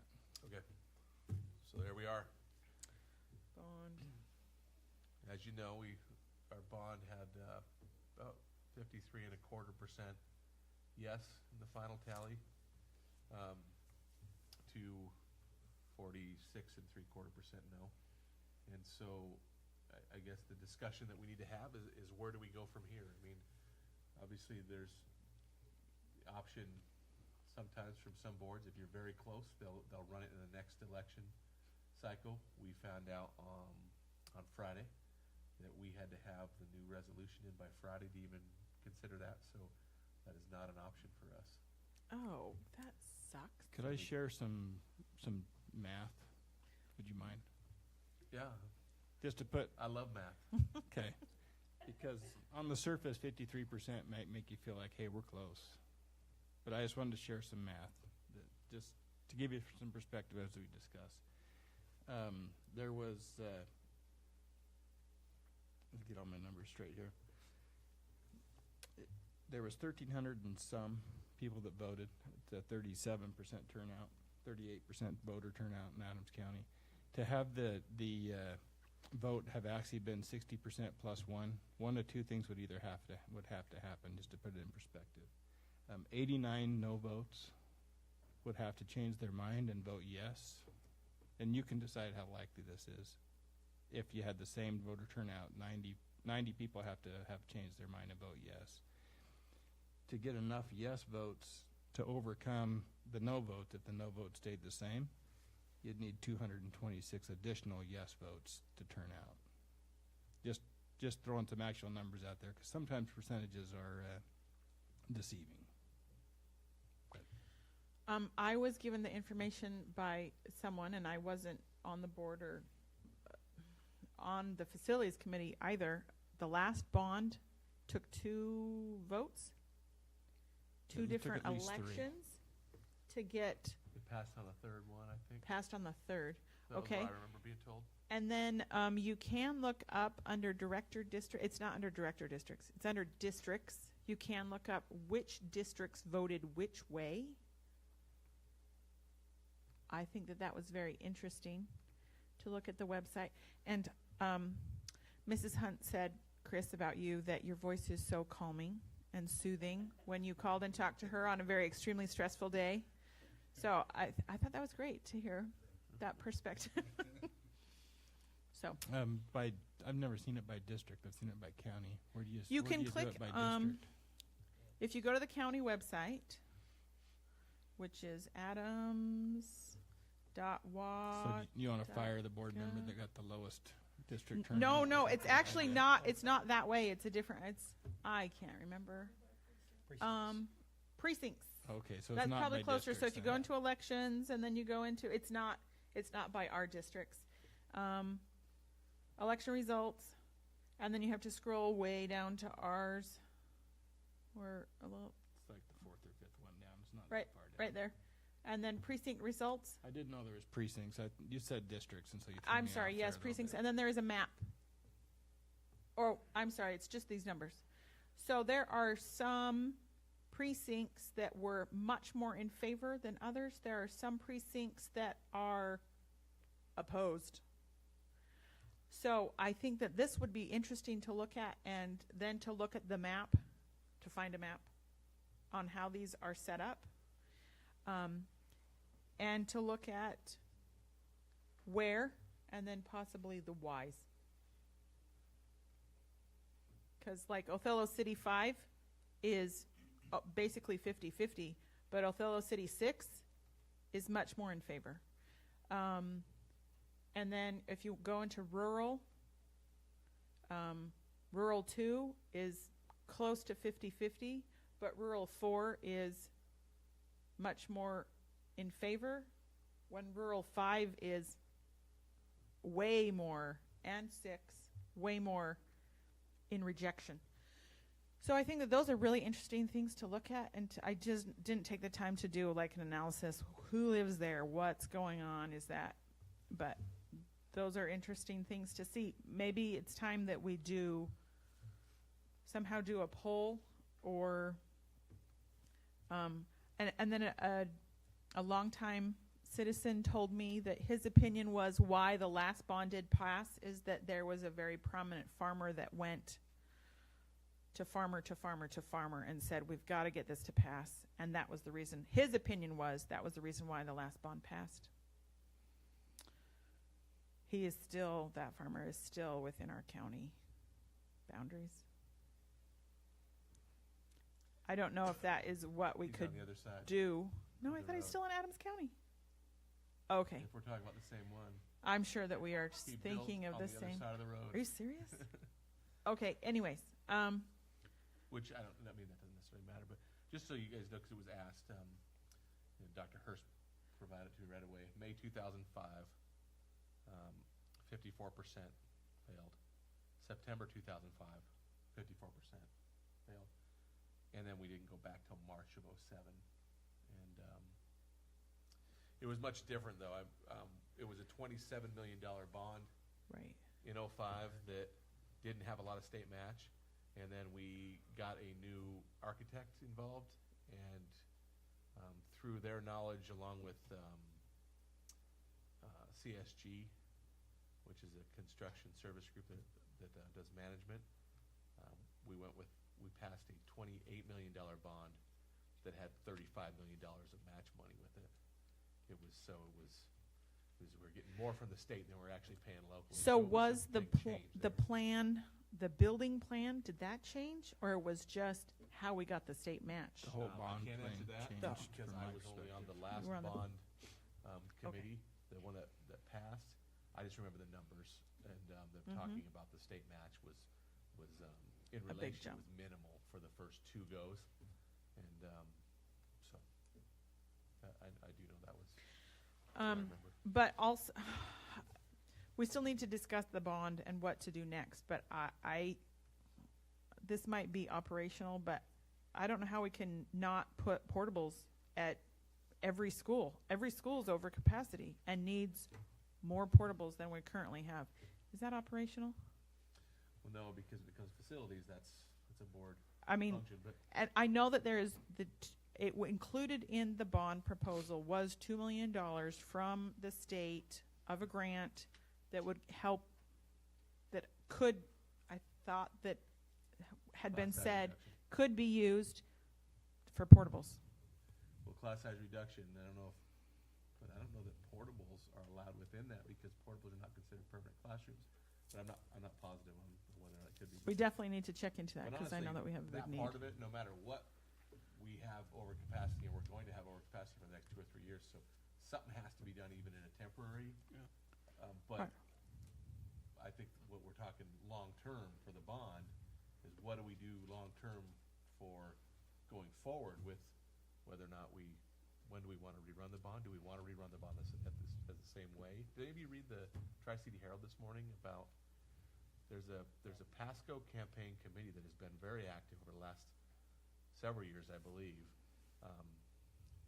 and they decided to send what do they call it? Voter report card.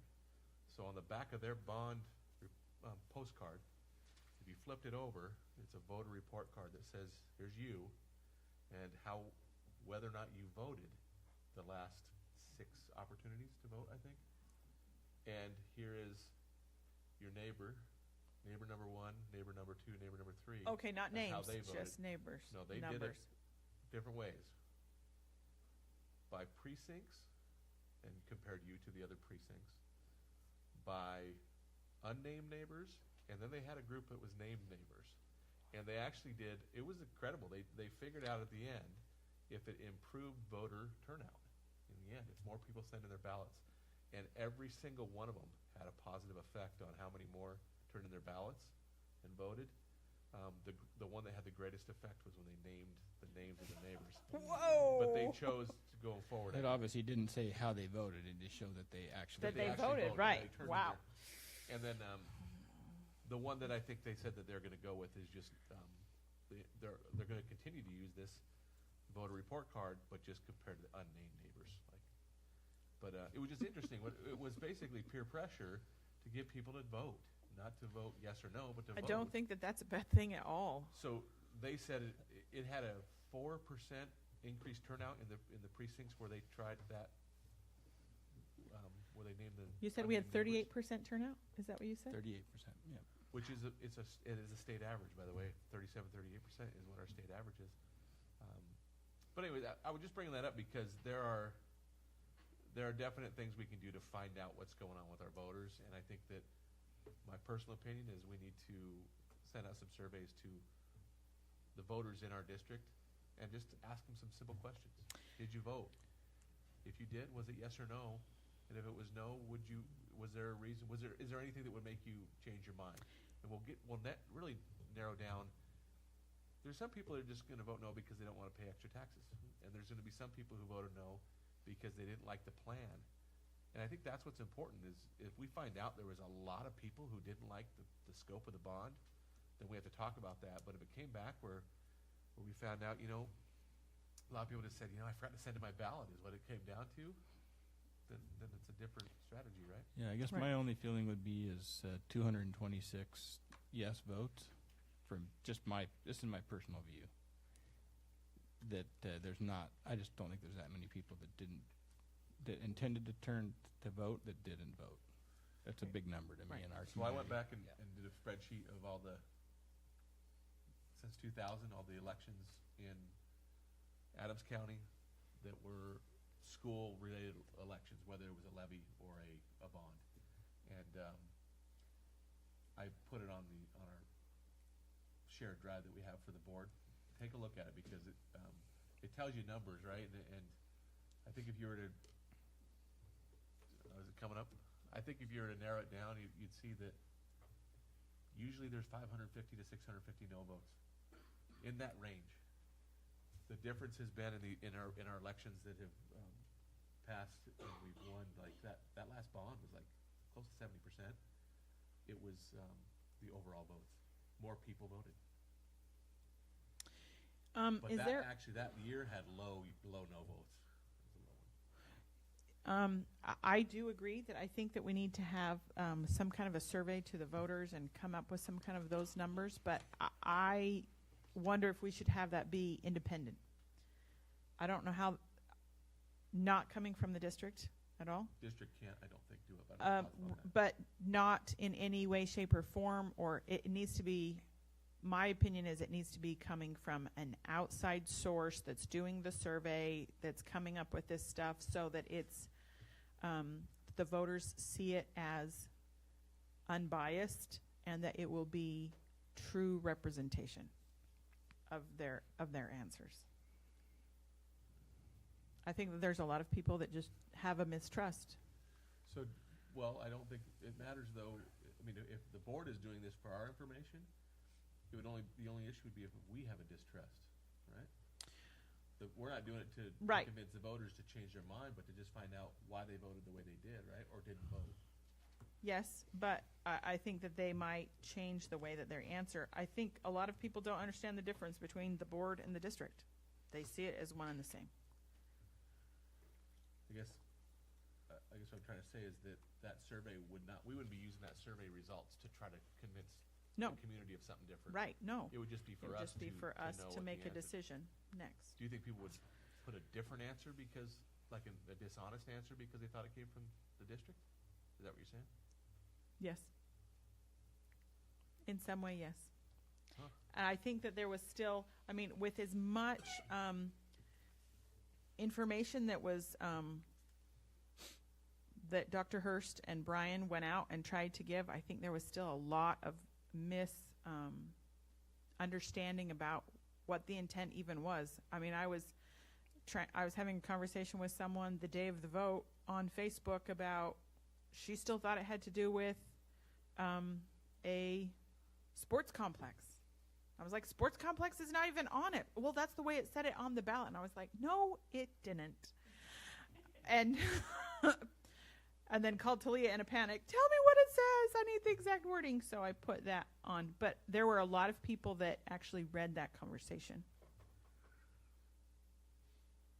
So I guess I don't know why that would change someone's answer on a survey of why they voted yes or no, or if they consider voting yes if there was something changed, or I don't know if it would truly change that or not. I just felt like if we wanted to get, I don't know if it would be worth the expense that it would be. I just felt like if it was unbiased from a third party, we might get more answers and more honesty. Maybe I'm incorrect. what's the rest of the board think? What I think is that if a community supports the bond, they support what the district is doing, and they feel like our kids are successful. And so, to me, it means one of two things. It means that the district as a whole, I get that I don't want to pay taxes and all that stuff, but for the majority, I believe a bond passes if they think they're making a good investment in their community. And so either we didn't do a good enough job explaining how this improves our investment in our kids, or maybe we spent too much time talking about facilities and not enough time as a district and as a board talking about how we're going to make kids successful. if a school comes up as a reason why we need to do that to make kids successful, to me, I guess the narrative as a voter and even on the board at times has always been we need a new this or we need to do that. Why? Well, because we don't have enough places for kids. All these reasons, right? It's never. I just think that maybe it's time to look at Othello and look at building the Othello School District back from the ground up, and I believe that Dr. Hurst tried to actually do this, but I'm not sure the board actually necessarily caught on to what he was trying to do. In other words, I think we need to step back. To me, I think 53% yes and that many no says we need to do something different than just run the same bond again and try to shove it through and make more people vote. To me, it's a big, not insurmountable, but to me it says that we need to look at more intentional. And I guess for me as a board member, I'd like to challenge the district, not to be operational and say the district should do this or that, but I'd like to challenge the district to come back and say this to the board at first and say this is what I see Othello should be and this is how it should be organized, and start over there and then say, okay, what facilities fit and how. I think we attempted to do that, and Chris did a decent job attempting to do that. I just don't know that we did it justice. And I guess to me, it's more about what's best for kids to me than whether we should have a gold-colored gym over in the corner or an auditorium. And we need to focus more on that, on what's good for kids, what's going to help our kids to graduate, what kind of system is it, what kind of structure is it, and start there, and then go from there, from my view. So no survey then? From my view, I don't. The only reason to do a survey is if you're going to try to go out and say we're going to try to change people's minds or incentivize people on a plan that they didn't easily vote for the first time. That's my view. If it was 59%, 58%, I'd be all over. Let's figure out the little bit that we miscommunicated so we can get those extra 25 votes. But to me, this 53% to me is not close to 60, especially when you look at numbers. So I don't see any value in the survey myself, but. You didn't see the value to find out if people voted no, why they voted no? All I need to know is that they voted no for me. To me, though, I think it would give us those answers to address them. You know, why they voted no is maybe we were trying to do something that they didn't think we should be doing. I've heard different things. I've heard a lot of different things. You know, K through 8 voted no. Auditorium, they voted no. I've heard a lot of different things, but to narrow it down, it's kind of hard to do. But it would be nice to know why a few of them. And I guess respectfully, that's my point. Is to me, if people voted no because it's a K-8, and K-8 is the best way to educate kids, I'd say we still need to educate the community on why K-8. I'm not saying that K-8 is, but I'm saying if the district as a whole has decided that this is the best way to educate kids, you don't just say, well, the community wants everybody to just graduate at 8th grade, so that's what we're going to do. That's, in my mind, that's not what's best for kids. So, you know, you follow what I'm saying? Yeah.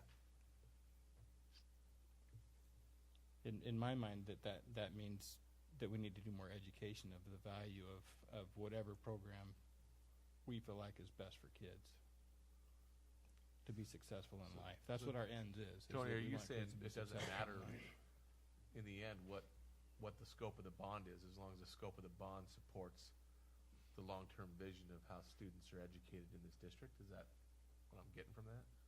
Yeah. I'm saying I think we need to focus less on facilities and what the facility is going to look like, and more on this is how we're going to educate kids so we can be successful, and then go from that to the facility. Not, well, we already have high school and middle school, so we're going to try to make this work. So we're going to do this and that to make this work, and That's just my personal view, is that you start with the facilities last, not first. But you still have to address the people who say our middle school is too crowded. I don't know the kids anymore. There's so many in the hallways. If you don't address that, though, I mean, Isn't that an educational issue? no, I think it's a capacity issue, personally. That the kids learn well, and if the superintendent can show that kids don't learn well in that environment, then it's an educational issue. Throwing 4 more portables at it doesn't fix that. That just creates some more deaths. What do you think, Mike?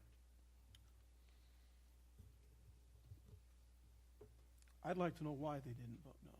I think it would be beneficial. I think it would give us the opportunity to be more specific the next time around if it needed to be. Going back to what Ken said, the responses I got, a lot of them were building related. Something that came to my office frequently was, why do we need 1,500 seat auditorium? It's not going to pass because of that. And I did my best to explain the reasoning for it and how we came to that conclusion. And still the overwhelming answer was, ain't going to pass because you guys got that in there. I mean, and so it did come down to a facility question. I don't know, like Tony said, respectfully disagree. I think everything that was expressed throughout this bond campaign was education related. I don't think anything that was advertised or that was expressed, the end goal wasn't education and making our students more capable. So I'm kind of conflicted with Tony's theory of going back to the education and the facility being the last thing. I think there needs to be a more cohesive reckoning of both of those things, but I thought we did it. So let me ask it in a different way to try to clarify what I'm trying to say. Okay, if we're education first and the district feels like that there's a better model to educate kids, we have 8 buildings now. Why aren't we changing them to fit that model? Why are we waiting for a bond to pass to change? For one, we can't expand the current school to make that change. We've never discussed it. How do you know we can't? We have the same number of kids no matter. We have Talking about configuration. I'm talking about configuration as an example. I'm saying there's things that we can do as a district if we want to change if we think there's a better way to educate kids. You don't have to build a new building to be able to start that process, from my view. And from my view, we're saying, well, we've got to build this building so that we can reconfigure. Why? Okay, so if the reason, I can understand your perspective. I understand where you're coming from. If the reason why the bond failed is because of the K-8 factor, then the concept of reconfiguring is going to be highly unfavored by many. That's true. But as a board member, I'm interested in fulfilling my role to educate kids. I'm not interested in being popular. If I get voted out because we changed the configuration that as a board we think is better for kids to learn, they can vote me out. That's okay. Okay. It's not a popularity that's why I said if the district says if you have a vote and the community overwhelmingly says that we need to stop school at 8th grade, are you going to vote for that as a board member? Touché. This isn't part of that discussion, but I don't think I realized this until after. It felt like even though on the ballot it says the bond or the board has this proposition, it felt like it was district driven. It was not board driven. All of the conversations, all of the forums were district driven. The district's the one that came to the board and said, here are these 3 proposals, and then it narrowed it down to 2, and really only one of those was an option because of the inability, 20 years to build a high school wasn't an option. So if the board is the one that's asking to have it be put on the ballot, then the board needs to be one creating the plan and the forums and those kinds of things, maybe with the district's help in the background. But it was very much a district-driven plan. It was not a board plan. The board just approved what the district suggested. Yeah, I can't argue with that. One thing I said to Dr. Hurst the other day, I said, as a board, I feel like we let you down. And I don't know how involved the board was in the last bond. I wasn't on the board at the time. Right. So to me, it felt like it was the district was moderating all of it. Right. When we've gone through levies, the board has always been there to go and talk to the groups about the levy. And I think in this case, and I'm only speaking for myself, Dr. Hurst was on it and doing so much that I just kind of said, stepped "All right, back. if I don't have to go and do any speeches, I'm pretty cool with that." And so I just let that happen. And part of it was because I really felt that our community thought and thinks very highly of Dr. Hurst. And so I thought to myself, that's not going to be a detriment. I mean, he's going to look better out there talking to the community than us as board members probably are going to be anyways. But as I've thought about it afterwards, yeah, I mean, you're right. This is the board asking for, and the board has to have more of a presence for sure. And I totally own that. You were able to see that from the outside. So sometimes it's easier to see it from the outside looking in. Right. And there is not a 5-year plan or a 10-year plan. Facility plan. I mean, I know that that's hard to say at this point. How do we come up with that at this point? But there's not a plan. There's not a 5-year plan. There's not a 10-year plan. And I think that those need to take place as well. Are you sure? Am I sure that there's not a 10-year plan or a 5-year plan? I thought that there was a discussion that was not present. I've not seen evidence of those things. I should say that instead. With the practically year that I've been at every board meeting except for possibly 2, I have not seen that. I will say that.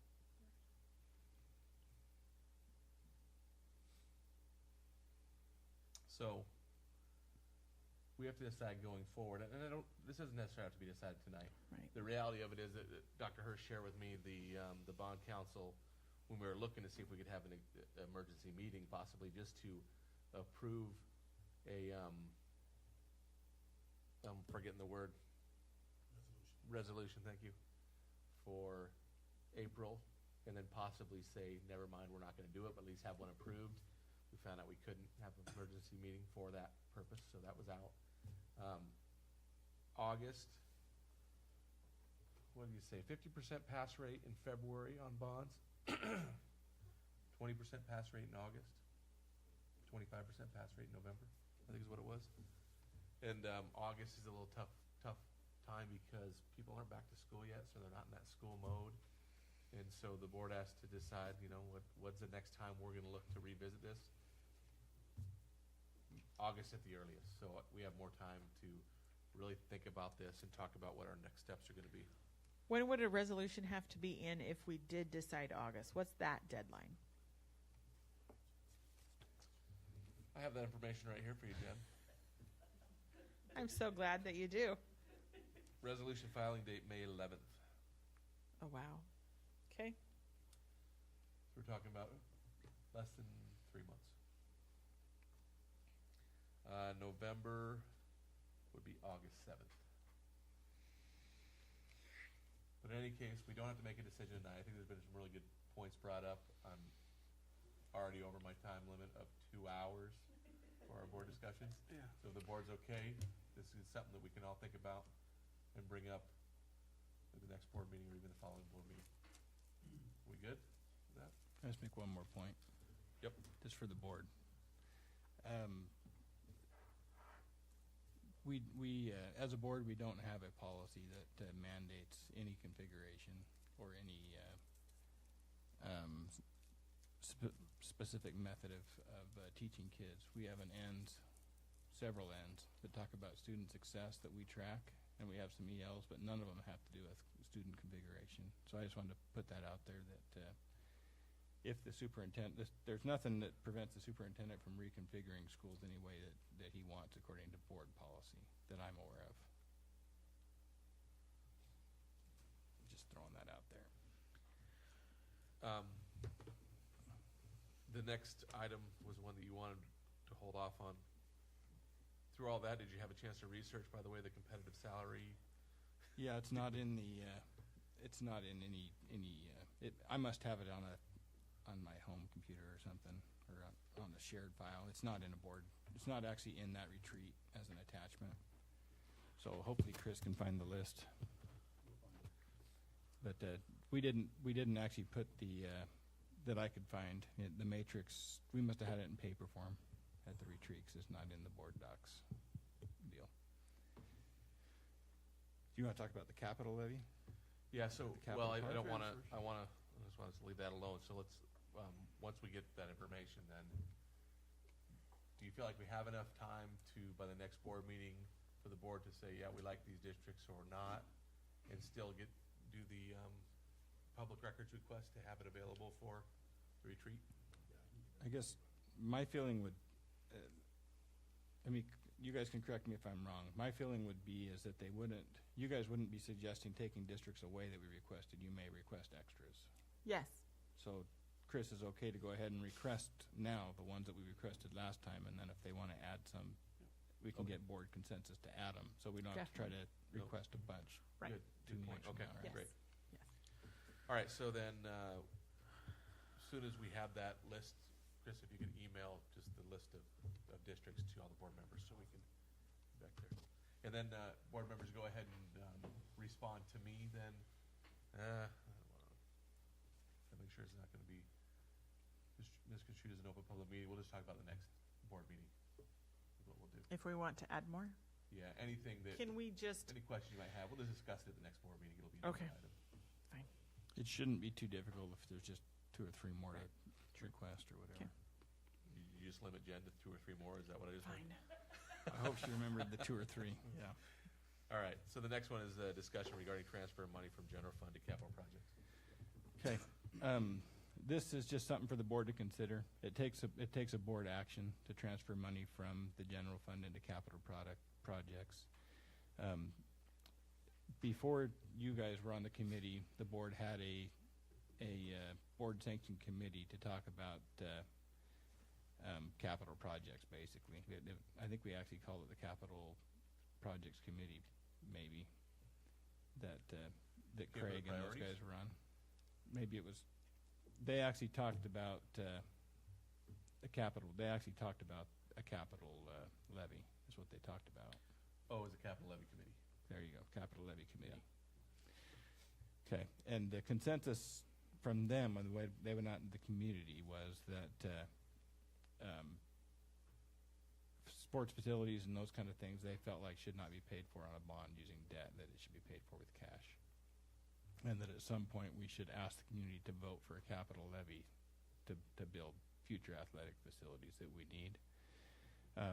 My feeling would be is that we should be helping to minimize that cost by transferring excess general fund accounts into our capital levy account, which has been done in the past by the boards, to help defray the cost of those future facilities needs if the capital levy was approved at the time.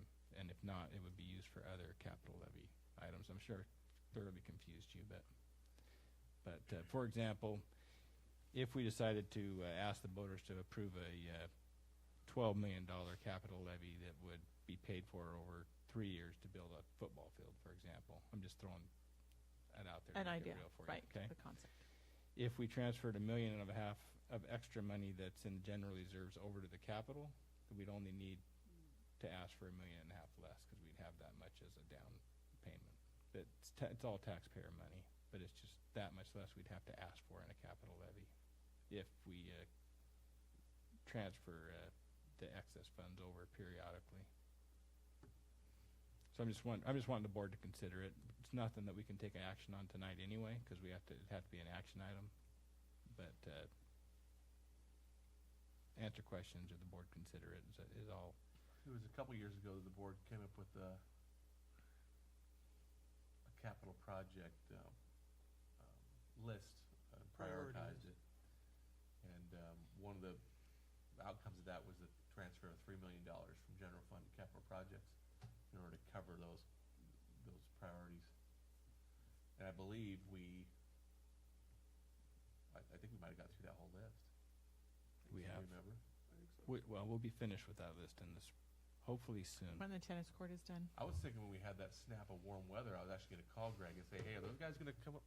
I emailed him then. Yeah. It's a no-go? I did in January. That 1 week. Oh, man. But from my view, it's just something to consider. By board policy, we have to keep a percentage in the general fund.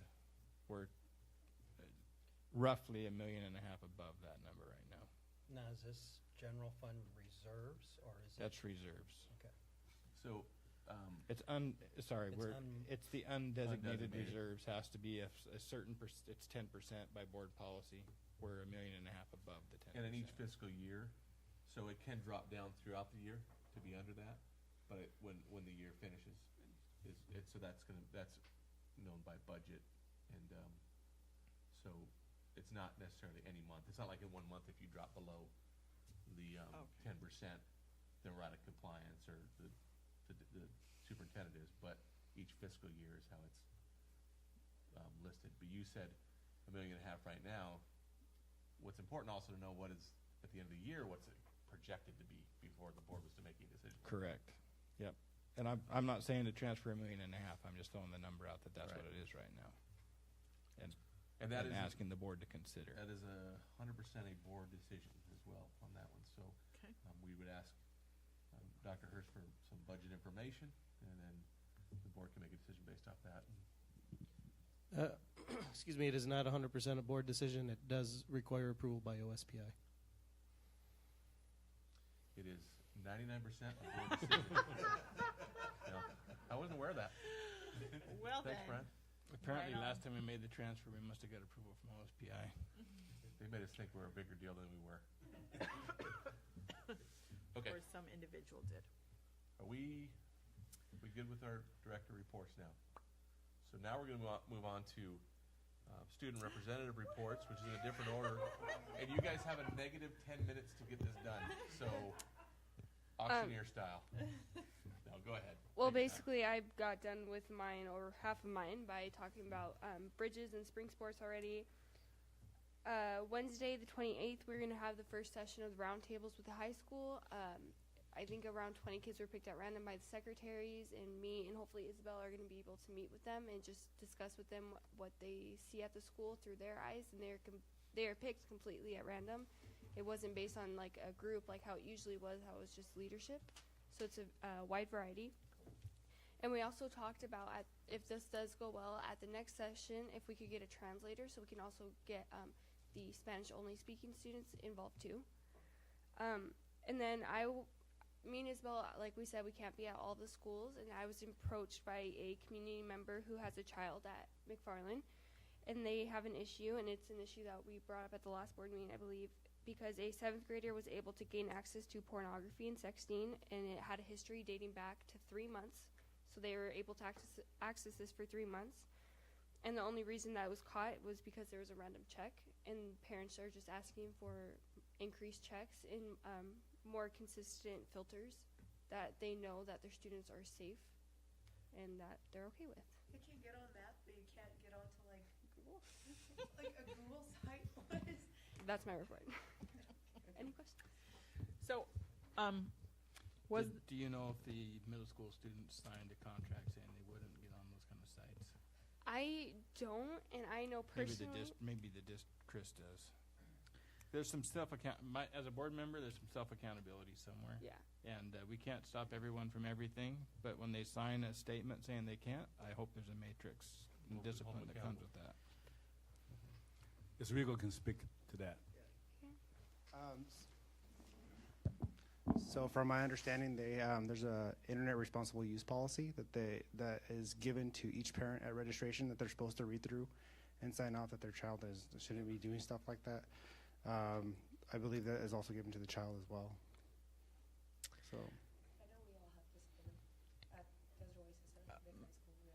I know it's still the district's device, but do you know if the child was using it on their home internet provider or on the school's internet provider? Do you have any idea?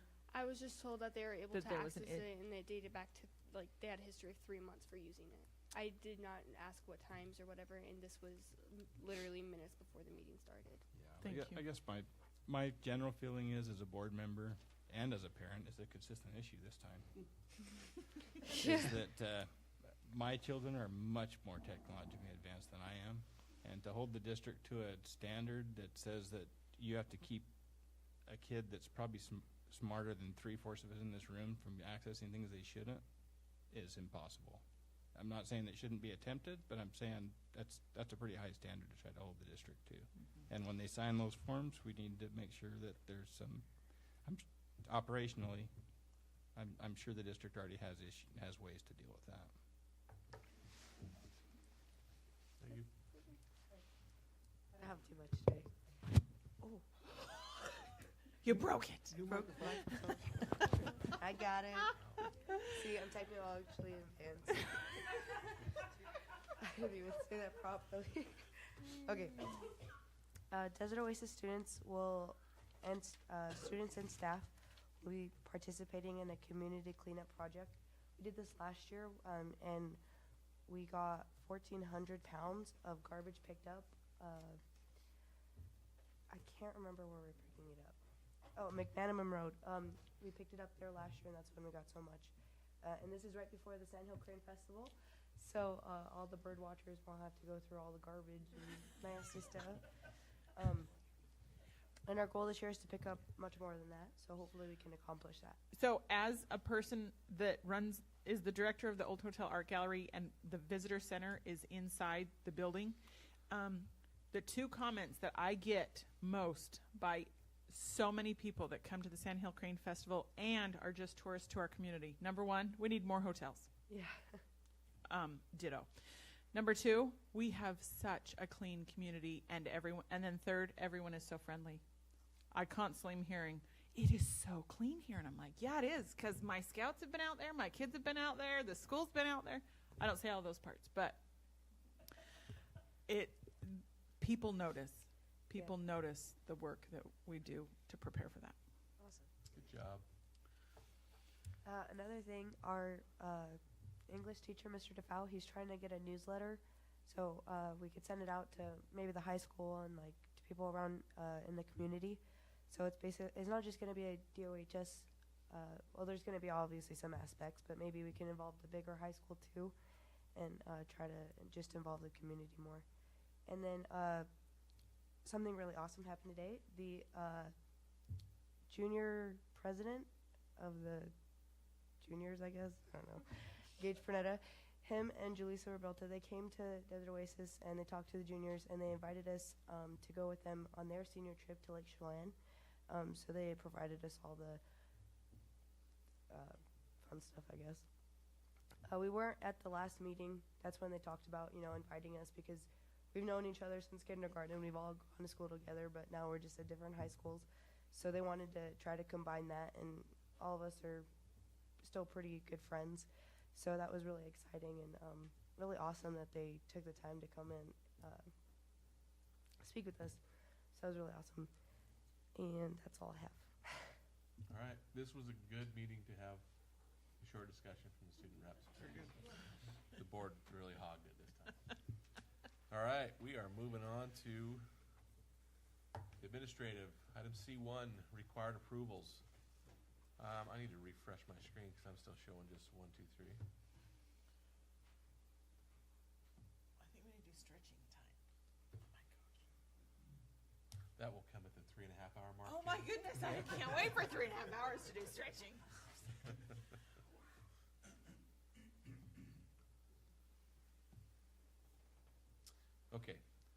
So item C1, required approvals. I'll accept a motion to approve. So moved. Been a motion by Director Garza to Second. approve the required approvals. Been a second by Director Johnson. Any discussion? All in favor? Aye. Aye. Opposed? Motion carries 5-0. Move on to item C2, which was pulled from required approvals. It's District Operating Policy 6213. I think there was a non-operational question about that. Do we want to accept a motion first or just the question first? It doesn't matter if we do comment before or after the motion. Either way. So non-operationally, I know that each county has their own mill rates. I was curious as to why mill rates of $54 per day were chosen as opposed to the county mill rates. Aren't we on DOP 6213? So you're looking at 6213P, which the board doesn't even approve. Is where you're referencing now. 6213 is the policy. 13P is the procedure. How do I refresh? The Oh, the procedure little is in superintendent's content.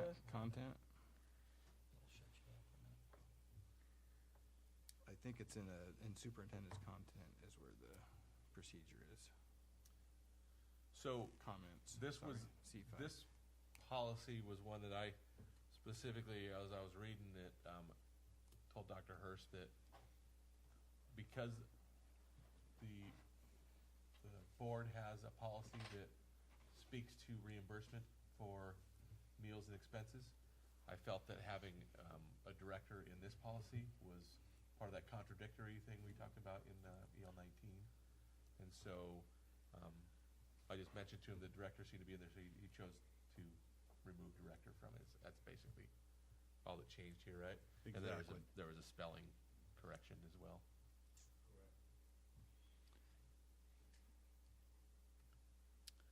So the policy itself, if you were wanting to have, it doesn't have rates. I think it says the district will reimburse, right? According to the procedure. Customary percentages. I think that was I was reading this pre-live. Maybe that's where There I read was this. two policies in there originally, and I could tell you that I requested that 6213P be removed from consent agenda because the board doesn't approve. It was an procedures. oversight. It wasn't Okay. supposed to be in there. It was an oversight. Okay. All right, then ixnay that request. It's in there just as an informational one. So I'll accept a motion to approve. Motion to approve C2. Been a motion by Director Stevenson to approve District Operating Policy 6213. Second. Second by Director Garza. Any further discussion? All in favor? Aye. Aye. Opposed? Motion carries 5-0. Move on to item C3, the ICOS report. When was this? It probably says it on it. I wrote a lot of notes on this, but because it's multiple pages, but I didn't. When was this done? When was the reports done? Is each building a different date? Excuse me, this report was completed by Orland Favreau. It was completed, to the best of my knowledge, within the past 3 months. Okay. I do not know the specific dates that he visited each location. Okay, so it it says on the bottom of it January 18th, 2018. is when the report was created, the ICOS report, right? Mm-hmm. So it has to do with a safety issue for some of the classrooms, and this is specifically at Hiawatha. And I don't remember what page Hiawatha's at because there's a lot of pages here. When there is a teacher that has to keep sandbags in her classroom because of fear of flooding, I consider that a safety issue. And I have questions as to why, if rain gutters would help to correct that problem, they have not been completed. I have to ask my questions over there. I have a question about, does the teacher have a fear of flooding? Or No, if she doesn't nope. use them, it will flood? Nope. Yes, if she doesn't use them, they will flood. It has not flooded this year. She is prepared for flooding. And then there is another location on that campus as well that is a high flooding area that, and I know that last year was apocalyptical weather and not typical. However, to keep 2 administrators at all times, sometimes shop vacuuming to get wetness out of areas that are teaching areas, and constantly salting and shoveling all day long and not being able to be administrators is not appropriate.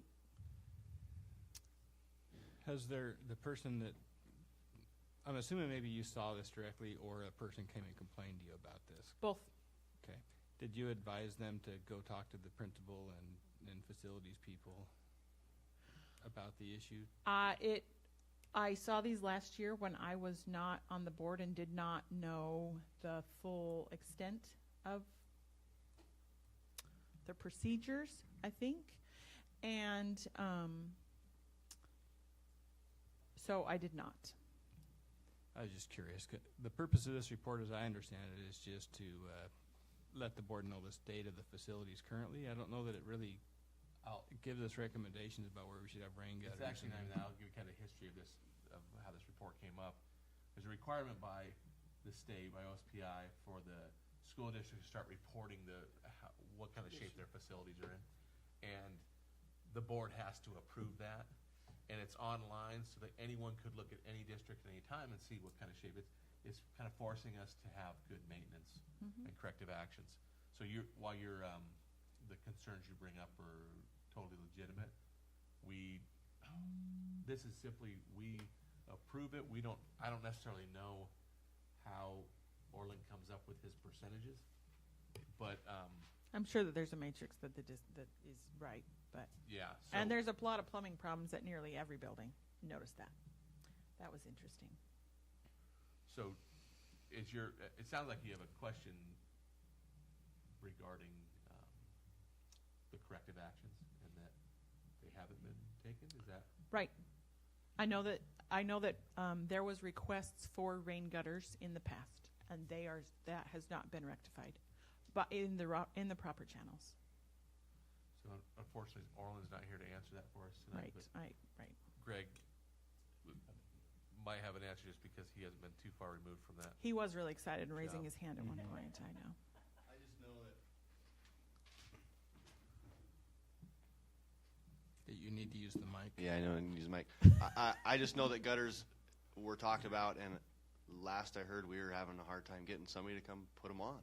It wasn't an issue of us not wanting them, is finding a contractor to come to Othello and do it. So. Would you like me to give you a number of? No, I'll follow up on it tomorrow, though. Okay. Anything else? Yes. Tony? Would it be possible to have somebody put together like a 2 or 3 year compilation of these? It's hard for me to look at them just on a one-by-one basis. I'd like to be able to see if a trend. There was a couple of them that had that kind of concept, and I agree. It would have been nice to have, like, I think Wahidas had that at the top of theirs. But that would be great. That's just the overarching one, though, not for every It detail. sounds to me like this might be something that would be in, can't think of what EL it is, that is about basically Asset about preservation. asset preservation. So that would be a good time to have that discussed with us, and I bet Dr. Hurst is hearing that might be a good thing to put next time we review that EL. Absolutely. We got it. As far as this goes, because we just approved that exact report that goes on to OSPI, it wouldn't necessarily be at this time. It could be provided that way, I guess, but would you guys agree that asset preservation EL would probably be the best time for us to be able to see those comparisons? I thought it was interesting that it was either 80%, 90%, or 62%. There was nothing in between. Fair, excellent, and good.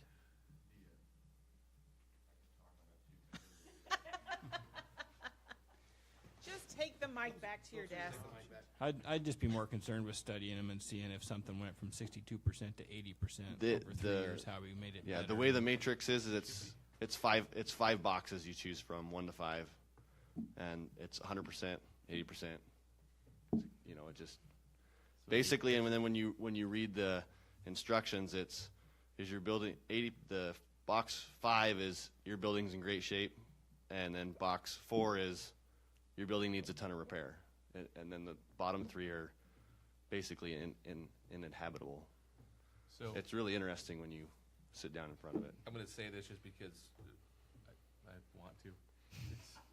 I believe this is one of those things that is a paperwork deal that has Yep. very low accountability, that the state says, oh, you have to do this.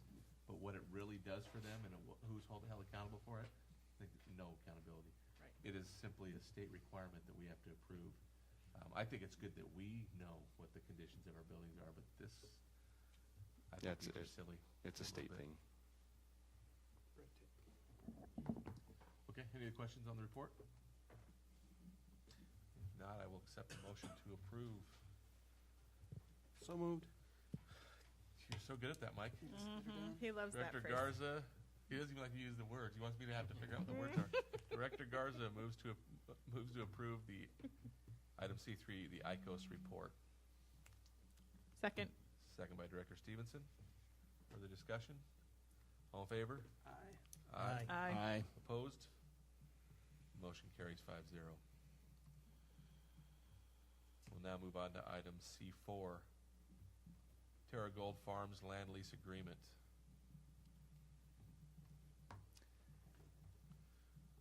Tony, you asked to pull that? Yeah, I'd like to approve item C4 with the removal of items 2.3, starting with the lease may be extended. Starting with the statement, the lease may be extended on a crop year-to-year basis for up to 3 additional 1 agricultural crop years at the sole discretion of the district, to the end of that sentence, and removing item 2.20-1, Wait, what? 20-1 completely.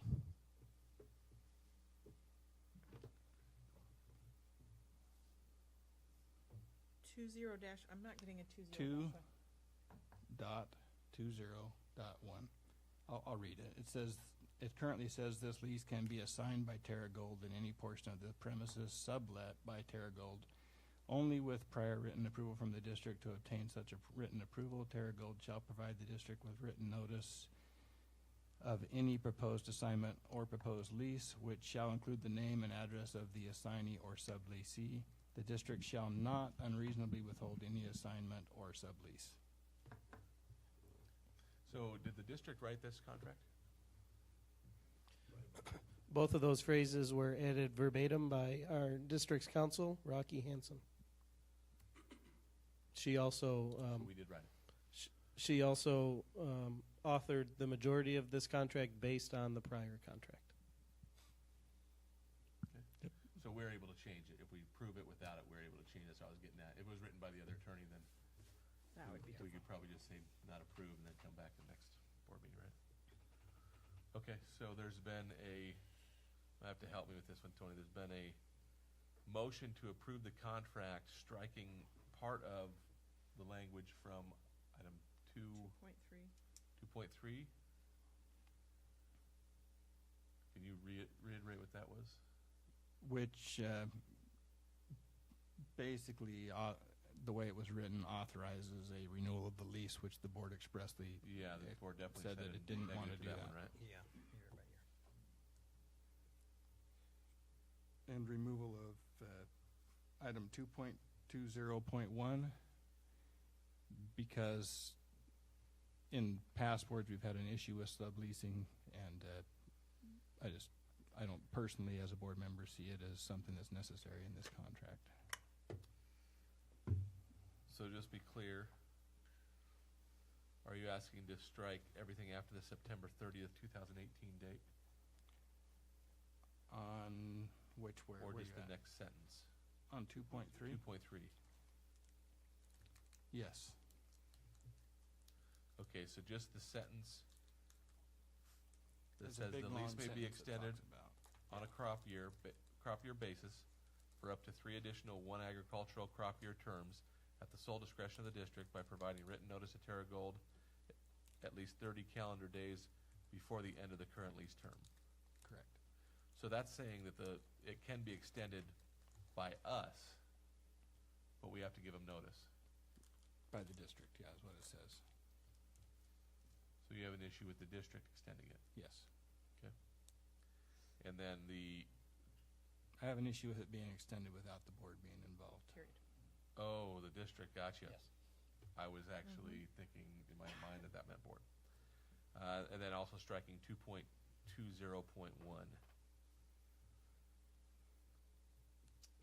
Was that correct? Correct. On that? Okay. So there's been a motion. Is there a second? I'll second that. Been a second by Director Johnson. Any discussion? Okay. All in favor? Aye. Aye. Opposed? Motion carries 5-0. So, that then is going to have to be brought back to us to sign, so it'll have to be at the next board meeting. You could cross it out and initial it, I assume, but probably better to. Yeah, true. Could be struck an initial. All right, we're on to superintendent comments now.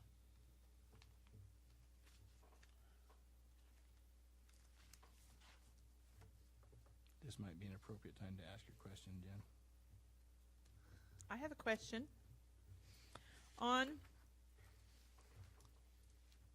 DOP 6213P, why was the decision to use a standard mill rate reimbursable amount statewide as opposed to using a county one? And have Dr. Boda answer that question, please. Excuse me, that decision was made purely for efficiency. So the way that the whole reason that we are trying to move away from paper receipts and reevaluating everything is that we always have to look and say, okay, this was the Seattle rate. Was this in Seattle? Was it during this certain time? The only real areas in the state of Washington that are not included in this rate, this covers all of Washington state with the exception of King County and portions of Pierce County and maybe Olympia. So the vast, vast majority of travel within Washington state is covered by this lower meal rate. And basically, if we adopt federal meal rates or a variety of meal rates, it really doesn't save us on efficiency. So by simply adopting the rate that covers 95% of the state, it is a lower rate. So if you're eating in Seattle, if we didn't do this, you would get a little bit more. But it simply allows somebody to go in to the system, they enter, they claim the meal, and that's it. There's nothing that we have to check. So there's nothing that we have to verify. There's no travel, any of that. So that is why the decision was made by my department for that reason.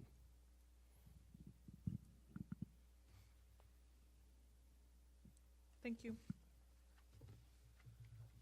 All right. Any other questions on the reports that were provided by the superintendent? Yeah, I have one question on the cash flow report. Dr. Hurst, I just wanted to, I'm assuming that this is in line with the projected budget. I just wanted to make sure that we are actually in line with, it shows a loss, which mid-year doesn't really mean it's a loss necessarily because there's more revenue to come. I just wanted to make sure that it's in line with the original adopted budget, and we still expect the income and expenditures to be within that 5% margin. Yes, sir, Brian. As of January, not November. As of January, we have received revised student counts by the state.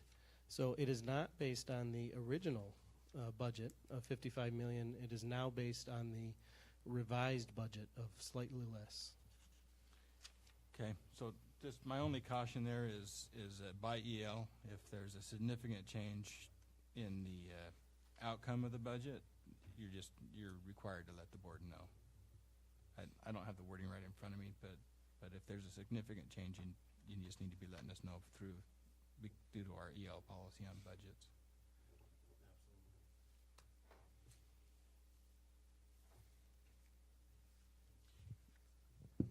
Can I move to approve all of the rest of that? There's no approval. Oh, It's just good. informational. Okay, let's just.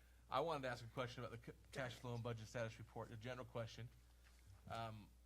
Is it in board policy that the budget flow and cash flow and budget status report is provided every other board meeting? Is it in policy?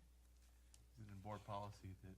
No. I know it's just always been done, right? We Things talked we've about always this a done. few meetings ago that it was just customary when we took it out of. Well, we found out we were approving it and definitely shouldn't have been approving it in required approvals. So it went into. Yeah, I guess my memory was that the board Superintendent as a whole, the consensus was that the board appreciated having it. I don't think it's a policy. Okay. Board might want to consider having that in one of the budget policies, that they'll be provided with a cash flow and budget status report on a monthly basis, and then it would support that being provided. Yeah, Okay. good point. Now we'll move on to item C6, pre-approved presentations to the board from the superintendent or staff. Superintendent staff. So this time we're going to invite. Yeah, wake up! Wake up! Come on down, man.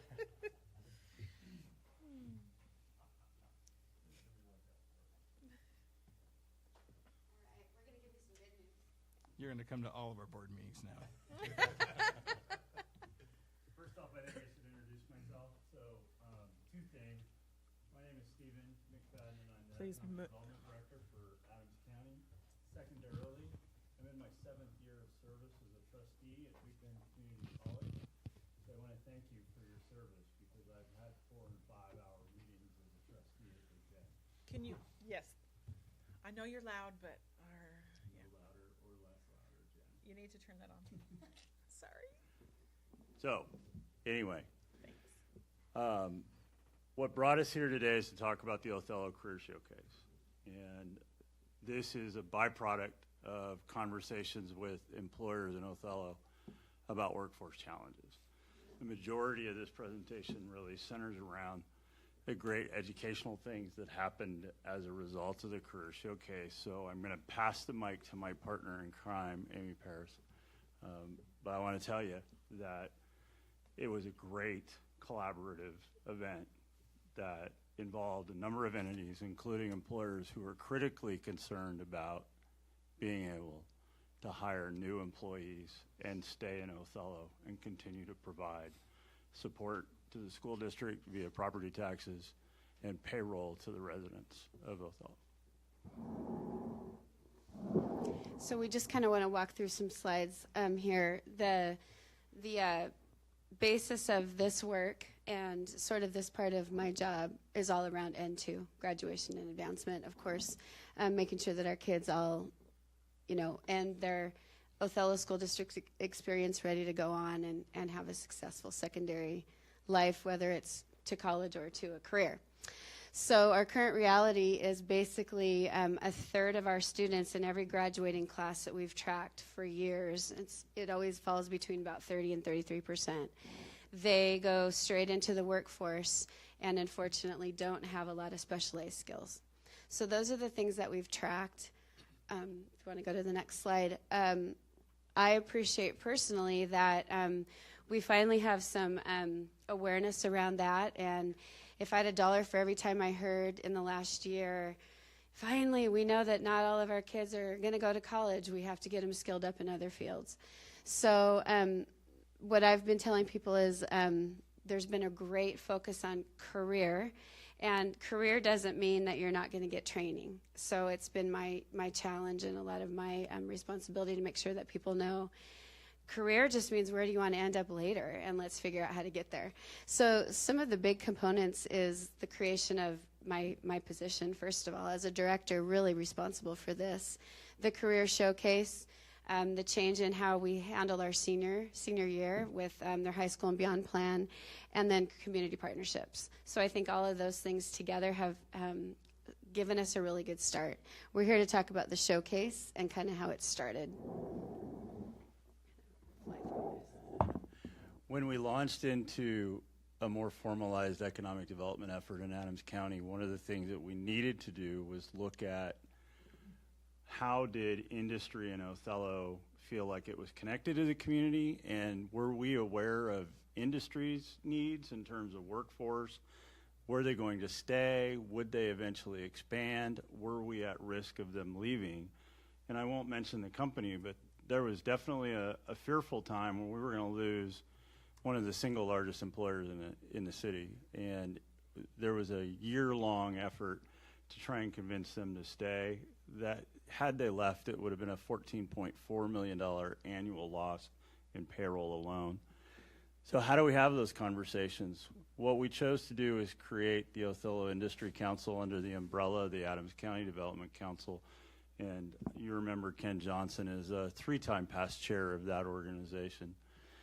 We immediately assembled employers and found that not only were we seeing food processors, but we were seeing healthcare representatives and a number of other industry sectors represented. And right off the bat, workforce development and multiple vacancies were the issues. A desire for a stronger collaboration with schools and local government as well. We routinely heard in those quarterly meetings that they didn't have a connection to city leadership or school district leadership, and they felt like no one knew what their needs were in terms of workforce development and career support. So we went from there to talking about how we could change that and how we could find them future employees, and thus the Othello Career Showcase was born. And I want to thank Dr. Hurst for pledging to partner with us when Mayor Logan and I came in to pitch this concept. We were believing 100% in what we were doing, but we weren't exactly sure what the end product would be. Finally, that we created a planning committee, and I have to say we have had fabulous participation from school district staff and administration in this effort, and this wouldn't have happened without your crew. But on October 12th, we had the first ever Othello Career Showcase hosted at the high school. We had 23 employers, CB Tech, Big Bend, WorkSource, and 1,500 Othello School District students, all gathering in shifts in your gyms at the high school. You can read the goals, but basically we wanted to not only showcase for our kids, you don't have to leave Othello to have some great career ideas and training, very local, as well as just kind of opening their minds up to different ideas. So let's go ahead and jump to the next one. The video was kind of another collaboration. Some of you were there, so I know that you got a chance to see it. It was kind of wasn't on purpose that an Othello student created it. We had that happen all through this whole entire process. Former Othello grads showed up and were interviewed and all kinds of things. So do we want to take the time to watch the video? It's about 6 or 7 minutes. Okay. So why don't you we'll show the first couple of minutes so you can get an idea. This is what all the students saw at the very beginning of their experience. Do we have sound?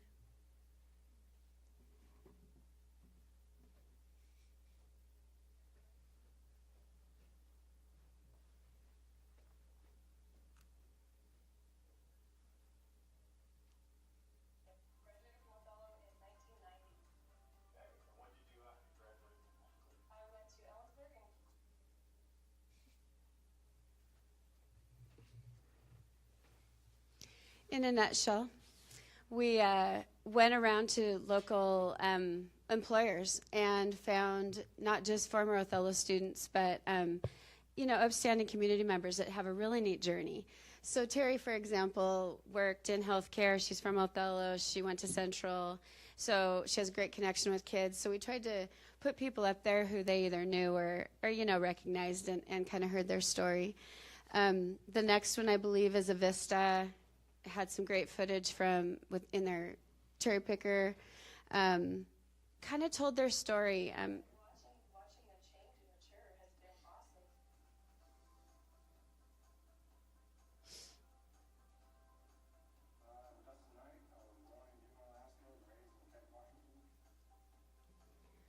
Forward like a minute or so.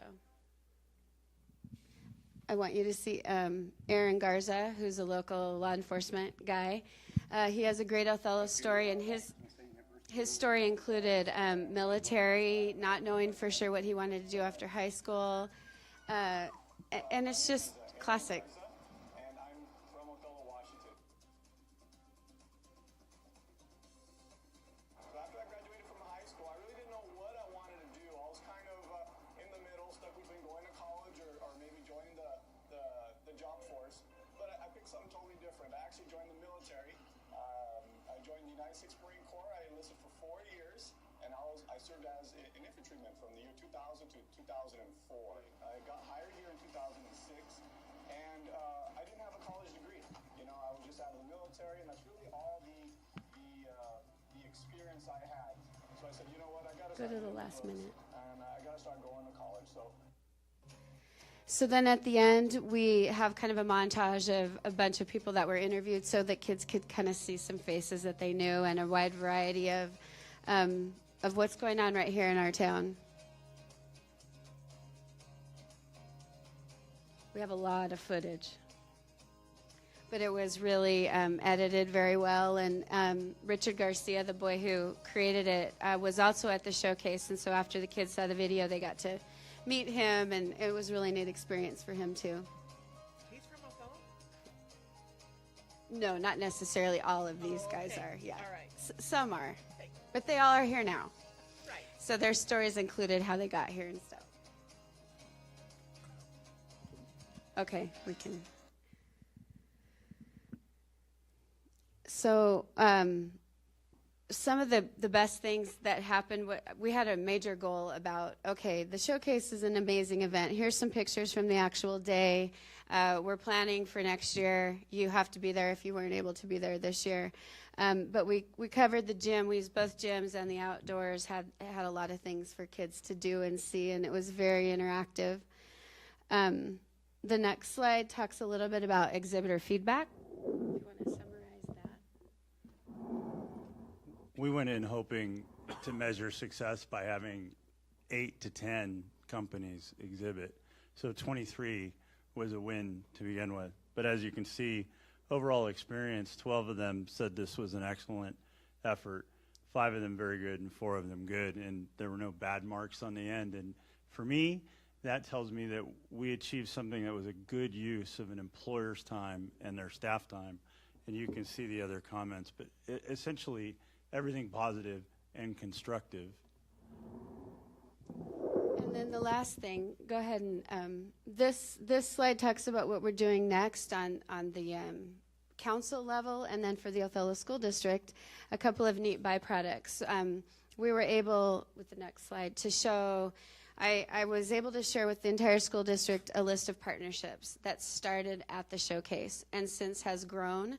But all of our staff have a list like this and are highly encouraged to bring the real world into their classrooms. The final slide shows some of our partnerships in action. That's kind of what we're calling it. These are just a handful of things that are going on right now that we're really proud of. There's several pictures there of groups of kids, and those are our seniors who are doing their site visits at our local industries. And CBHA has hosted 3 different groups of seniors, and I'm so proud of those kids. They're professionally dressed. We do a lot of debriefing after these to know what we can do better and whatever. You see evergreen up in the corner. On the top right is law enforcement with some of our explorers, and we're creating a criminal justice class that we're going to be able to offer next year that Chief Shank is taking the lead on. So that's something that's come out of this. There's various other things there that you'll probably start to see in some of the newsletters. But the fact that our district staff has taken a unanimously in compliance, would the board like to keep the comment with spelling corrections? Yes. Yes. Yes. All right. We will move on to EL 15. No, she's got it, I know. It'll be ready for me to sign. Okay, so EL 15, student safety, conduct, and discipline. One thing I wish that our survey monkeys maybe had or in this whole process would be the overarching statement. Yeah, so I'm going to bring it up and read it first.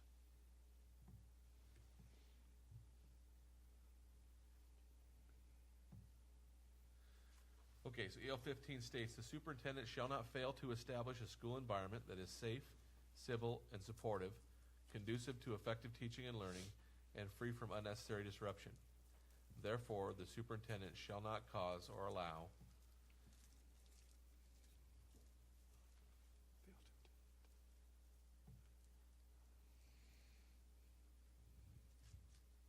Jumped right out of there for you. I'm just making sure that this is an old survey monkey apparently.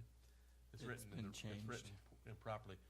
It says the same thing, but we change it from fail to adopt to shall not cause or allow a failure. Okay, so bear with me on that. A failure to adopt an age-appropriate written student conduct and discipline code that complies with state and federal laws, nor fail to consult with staff, students, and the community in developing the code, distribute the conduct and discipline code, including significant changes, to all students and staff. So this, we have two found in compliance, two found in compliance with the following exceptions, and one found it not in compliance. So, not being able to know which one found it out of compliance on the comments here, I'll just read through the comments. The first comment states, according to your report, there seems to be inconsistencies between the schools around what a collaborative process is. Several schools, according to your report, are not using parents, community, and students to assist in developing the matrix, while others are. As the current board policy does not require providing the matrix to parents, you seem to be compliant with informing both students and staff what is expected. For future policy revisions to consider, I would like to discuss why each school site creates its own matrix. It seems we should consider rewriting our policy so that the matrix is developed at a district level for better consistency. So it's kind of a comment about the current state, and then also we used to have at the bottom of it suggestions for policy review, and it's not in there now. I don't think so. There's kind of a suggestion for policy review as well. So hopefully whoever wrote that will remember to bring that to policy review next meeting. The second comment, a matrix addresses threat of bodily harm in elementary level, but does not address it in the middle school or high school matrix. The third comment, in the future it would be good to see more evidence of consulting with students and the community in developing the code at all school sites. And the last comment, according to the documentation, there was no student involvement on any level, elementary, middle school, or high school. Also, there was no parent involvement at the high school. Clearly out of compliance in developing these codes. That would probably be the one that said out of compliance. I would guess that does match up. You are intuitive. Just helping you out here. So, I guess with that, there are three different answers here. So, we don't have a consensus in any one area. I think that it's saying 4 find it in compliance, 1 not. But there are a couple exceptions to even for the ones that found in compliance. So, based on these comments, would any board members change their decision from in compliance to out of compliance? Let me ask that first.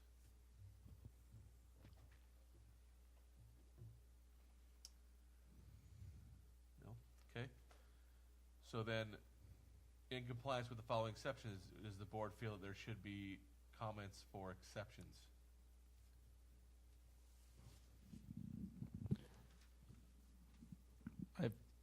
questions about some of these. Okay. Where in our policy does it say that we have to have, that the superintendent has to have address quote unquote threat of bodily harm in elementary level and not at the middle school? Is that just a comment, or is that, I guess I'm not sure how that makes it in compliance or not in compliance, because it's not in the policy I that would, I can find. I would only be able, I'll ask for who made the comment if they want to share what the thought process was. I made that comment. And, you know, and I put it in compliance, but just going through the matrix of each level of grades, I just noticed that wasn't addressed. And it was just basically for knowledge of the superintendent, just So it was a comment? Yes. And it wasn't that you chose in compliance with an exception, you were just putting in a general comment? Just a general Okay. comment, yes. Gotcha. Okay. All right. That makes Does more sense. Answer your question? All right. So there is a theme here of involvement of students and community or parents. I think 3 of these comments speak to that. 2 of them contradict each other, though, so I don't know if we need to discuss that or not. Okay, talk to me about it. The policy says the community, and there's a statement that parents were involved. But that's not what the policy says. So if the community was involved, I'm not sure you can find the superintendent out of compliance, because our policy doesn't say parents specifically, it says community. So any Well, I community member that's involved. And I think the counts. consensus was it's not out of compliance. But it's Well, about, the statement number 4 says it's out of compliance because there was no parent I'm saying the involvement in consensus, I high school. asked about that, and I think the consensus was it's in compliance. Okay. But we're trying to determine what the exceptions are at this point. Yeah, I guess I'm not comfortable with that comment, because I don't think because I don't believe that's what our policy says. I wrote comment number 4, and you're right, it should have said no community involvement instead of parent involvement. That is correct. So in the first comment, it just says there's inconsistencies around what a collaborative process is, which I'm assuming also speaks to who was involved, right, as far as the students, community. And then the third comment, in the future, it would be good to see more evidence of consulting with students and community in developing the code at all school sites. So there's a little bit of a common point there. I think that the feeling then seems to be that there was compliance, but in that area of the policy, that there was inconsistencies. Is that safe to say? So what would the board like to keep as the exception then? Are you asking which comment are we keeping? Essentially, yeah, how do you want to word the comments to state the exception? It's difficult. I shouldn't say I always that. like my comment Okay, best. I should go back. Same, ditto, right. I mean, on my own comment, not on yours. I know Sorry. you like my comment. We only have 2 people. We actually have 2 people that said in compliance with no exceptions. We had 2 in compliance with an exception, and 1 out of compliance. There is no consensus of which one it is. So first of all, we need to figure that out, I guess. Well, I thought you asked. That. Nobody changed. Nobody changed. I made an assumption that the person who found out of compliance would probably at least want to have in compliance with an exception. But raise your hand if you think in compliance with no exceptions. I voted that way. Okay. But do you So- still feel that way?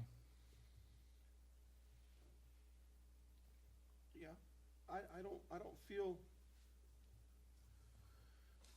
it's always the wording, and I thought we had gone to standardizing using the same stakeholder community, all those other things that. We've talked about it in the policy revisions, but we haven't approved them all yet. And I think that's where the confusion comes in here, but, as far as, Kent's made it clear that his comment was just a comment, not an exception. So I think that would be moved to the top tier, since his comment isn't an exception. It was just I'm just asking for your opinion, Mike. I'm good with what I voted. All right. Is anyone else? Can we challenge each What's other that? as board members? Sure. Okay. So when it's obvious from a report that students were not used at every every school site to develop the code, and that's actually in the policy for students. Parents is not, but students is specifically mentioned. How can you say it's in compliance when the superintendent readily admits that the students were not used in all the collaborative processes to have a matrix? I'm just curious.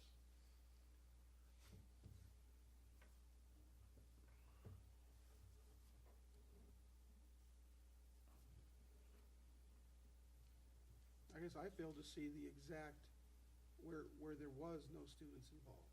His report. Was it school specific, I guess, were my question. Was there a school- There was, I can pull the report, but a couple schools specifically said students weren't involved.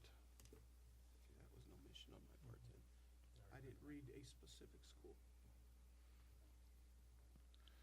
Well, of the four, does anyone find it in compliance without an exception after discussion and what we've read? No, there needs to be an exception. I retract my previous statement. Jen? I am not that vote. With the exception. I'm with the exception. So it looks like the consensus is in compliance with exception. We're trying to determine what is the verbiage going to be for the exception.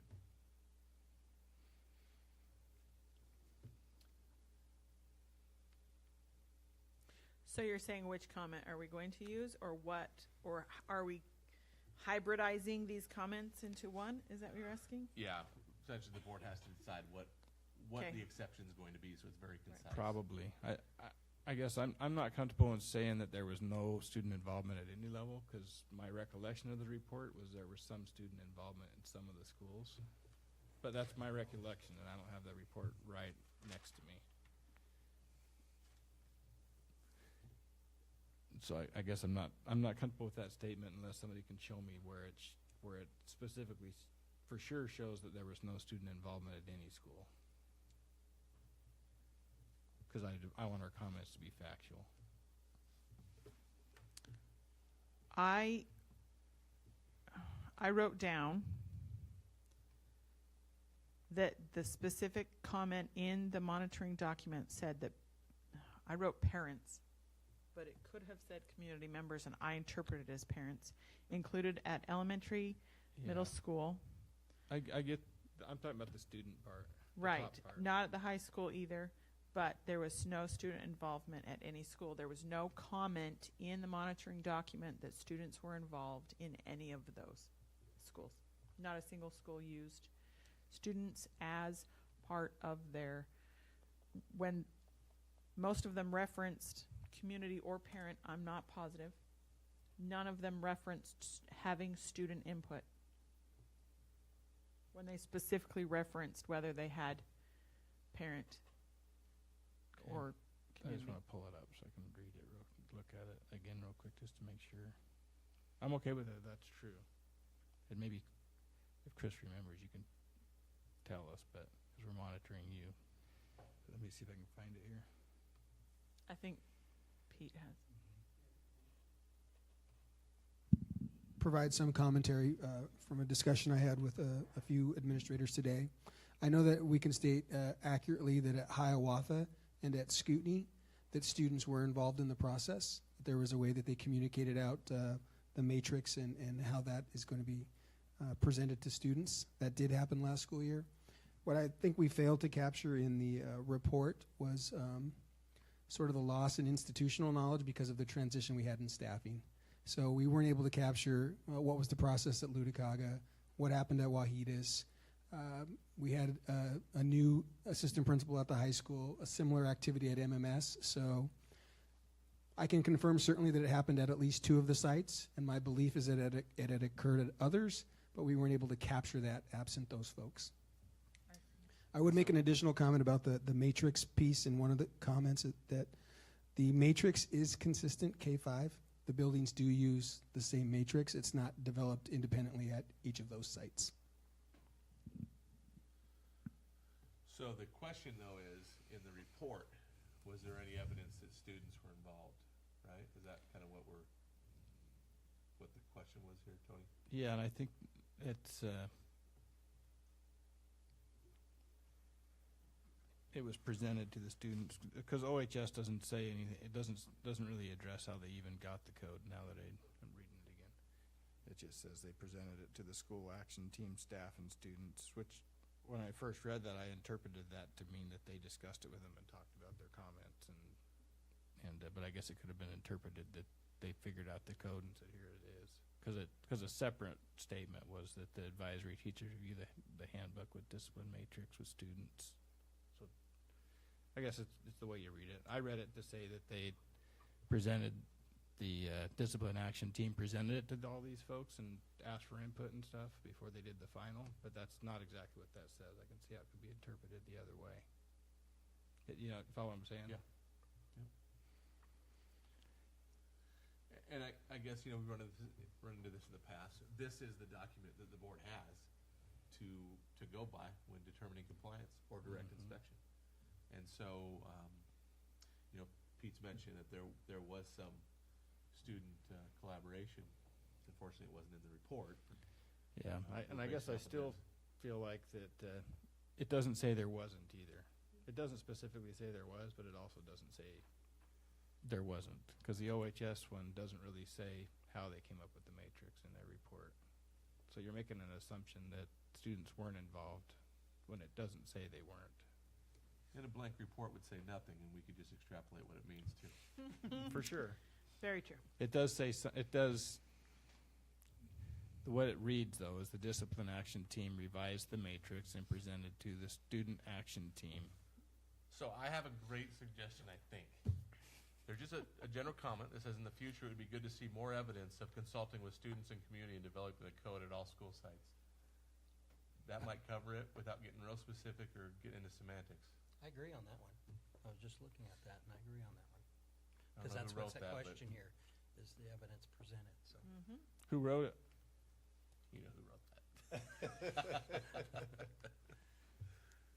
No, I think that was mine, but it might be too well written to be mine.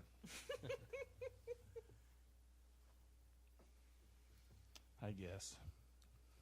We just Well, Dr. Hurst wanted to speak to, so there's a lot of comments on this, so we'll give him a chance to speak to it. Yeah, Pete and I had a chance to talk about this one specifically. We actually looked way ahead of this meeting. We just talked about the work that we know that needs to happen. So I want Pete to actually kind of share some of the work that's going to transpire during the summer.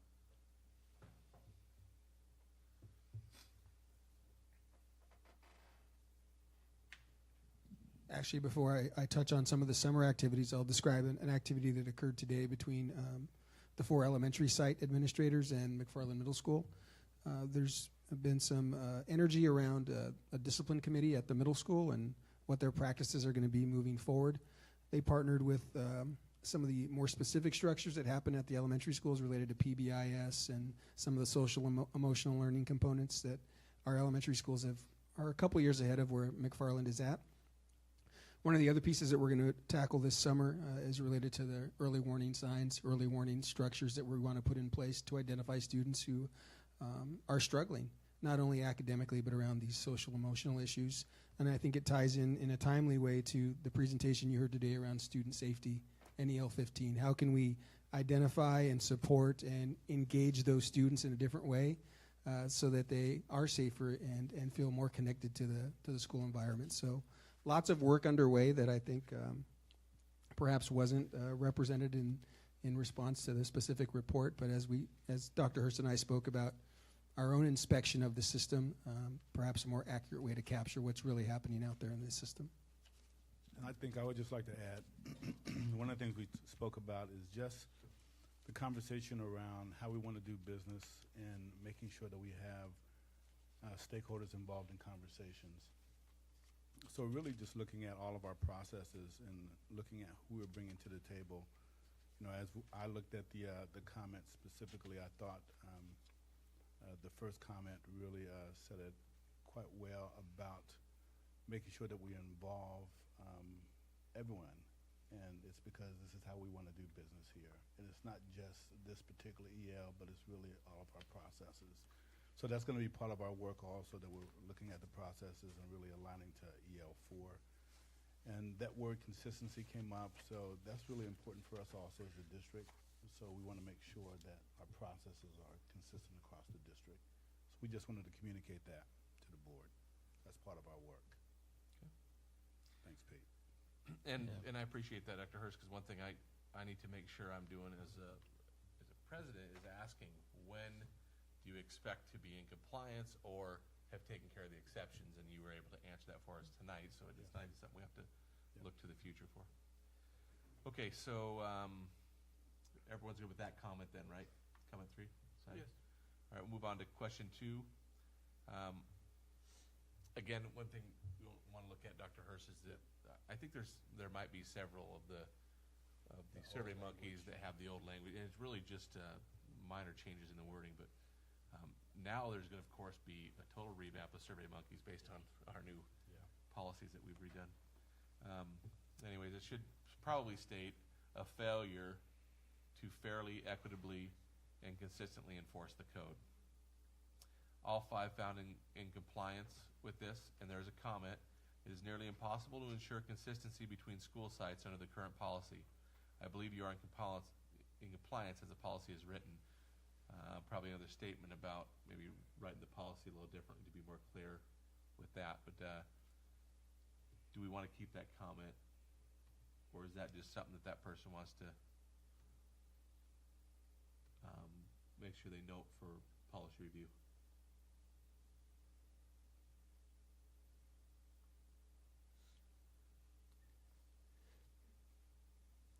Are you asking the person if the person that wrote it? Well, I'm asking the board. I mean, I thought it was you that wrote it, Tony, but it looked to me like it was more of a comment about how the policy's written.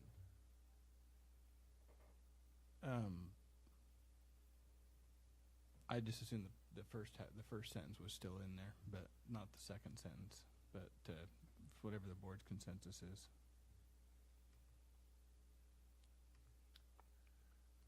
Ken, what do you think? I think that that's correct, what Tony said. Keep it? Keep the first sentence. All right. Second. We'll keep the first sentence. Okay, the next item. That was written properly. A failure to recognize the negative impact of suspension or expulsion on student success. All found in compliance with a comment. Although the numbers noted may not have been correct, there was a drop in suspensions and expulsions. Oh, that's based on the policy, or the way, document. that one that we found. Document. Yep, Right. gotcha. So it was showing that there was Right, still a good job. drop. So do we want to keep the comment? Suspections. Yeah. With the proper Correct spelling. You sure that wasn't Tony's? That was not Tony's. Do you want to keep the comment? I don't think that the comment's essential. The rest of the board agree? Okay. Fourth, a failure to communicate appropriate disciplinary information to staff members who have direct contact with students being disciplined. We have 4 in compliance, 1 in compliance with the following exception. I believe all the elementary schools should be using the same way to communicate disciplinary information to staff to help keep consistency throughout the district and grade levels. I agree with the comment, but that's not what the policy says. We've been more of an operational comment, right? Okay. The way it's written right now. All right. Does the board agree with that it should stay as in compliance? Yes. Comments, not necessarily something that we disagree with, it sounds like, but it wouldn't be considered an exception because the policy doesn't state that that's a requirement. Fair? Okay. Jen, how we doing? I need some chocolate. It's chocolate time. Hang in there. We're almost ready for a break. The meeting's question gotten 5. longer since you got on the board. I don't know what happened. What? You had chocolate before? Is that what you just No, I said? said the meeting's got longer. My brain's not functioning You at this asked and time. you Oh shall my receive. gosh. All right. A failure to afford students, parents, and school personnel consistently fair and equitable treatment and due process with regard to student conduct and discipline issues. All found in compliance with that with no comments. A failure to adopt, display, and distribute a written safe school comprehensive plan. 4 found in compliance, 1 found in compliance with an exception, but there are 3 comments or suggestions.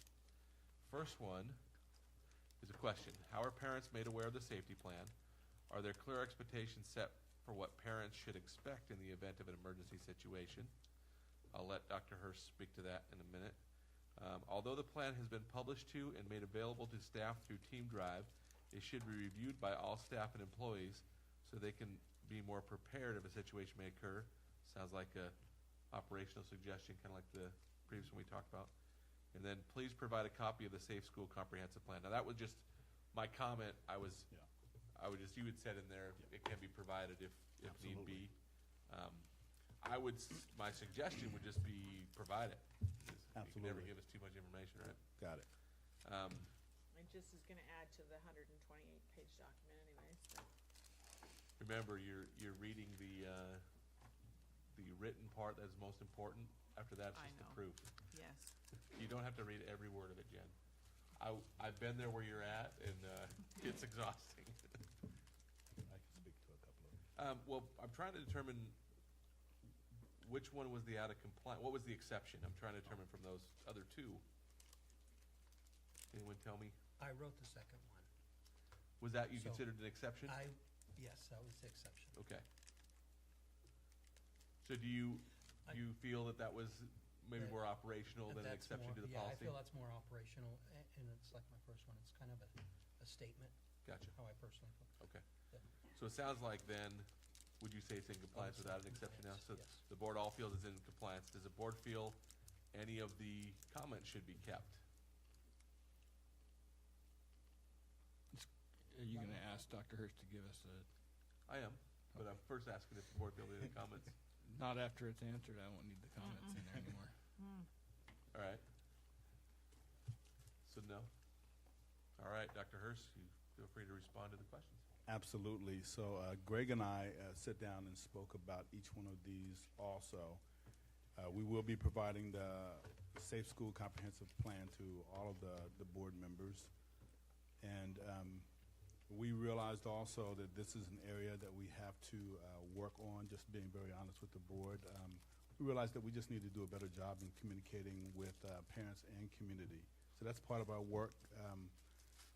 Greg recognized it, I recognized it, so it's just work that we're going to have to do a better job with. So we're just moving forward as a district.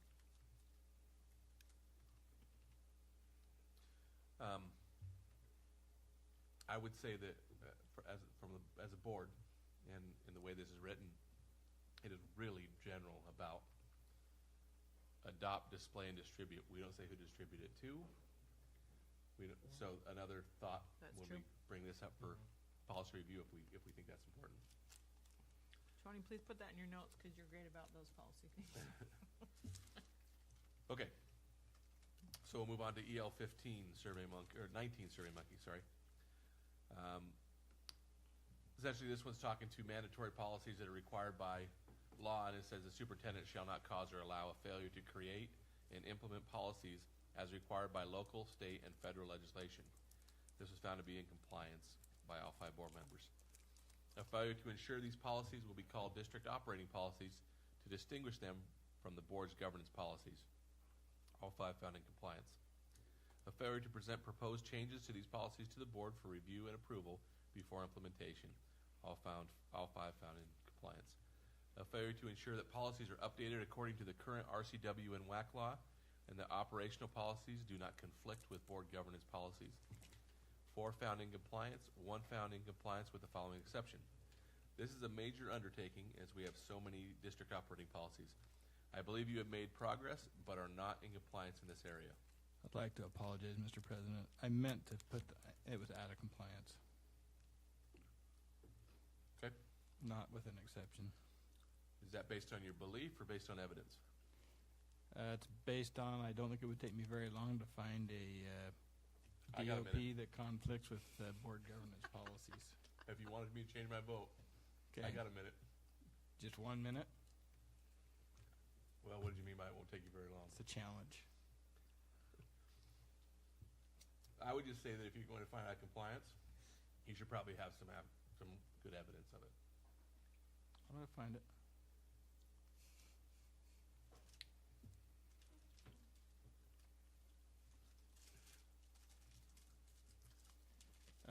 DOP 1420.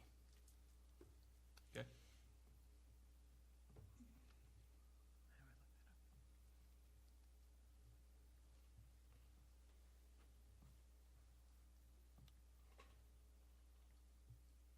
How can I find that?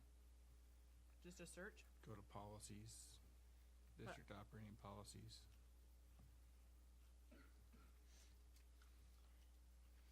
Are these ones that haven't been removed yet that were supposed to be?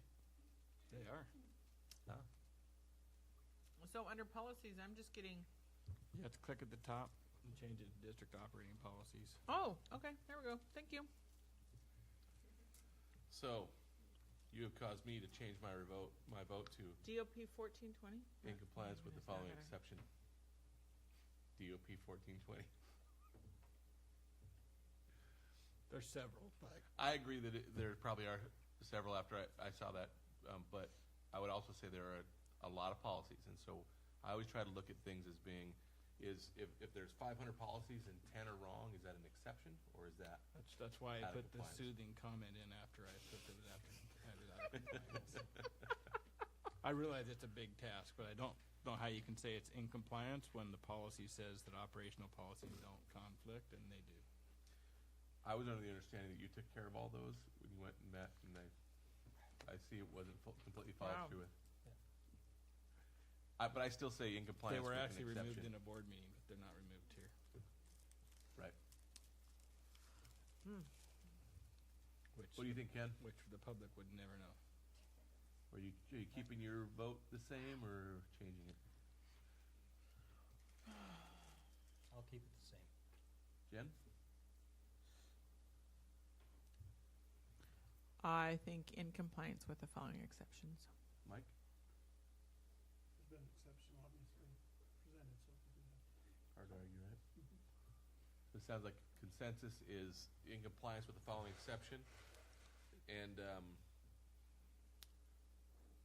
I would suggest that You have to change that comment a little bit if you want to include it. You don't think it should be as soothing as it is? No, I don't think you can put in compliance in an exception and then put this not a compliance in a comment. So I think you've got to change the comment a little bit. and I wouldn't say I believe. I would say one exception that comes to mind is COP 1420. In a 35-second search. Yeah, I'm okay with that. Or if the board, we could say some DOPs are not in Maybe. compliance. Yeah, maybe that's a little nicer. Yeah. Okay. Some DOPs conflict with board governance policies. Is that a fair way to say it? The second sentence? Okay. Yes. Good job, Tony. We all missed it. All right. So now we're moving on to policy review, correct? Seriously. 10:35. 15 minutes. Catch up. Start all over with 15 minutes, that's right. So the board has an opportunity, if they'd like, to approve these all in one big motion because this is everything we went over in our first reading.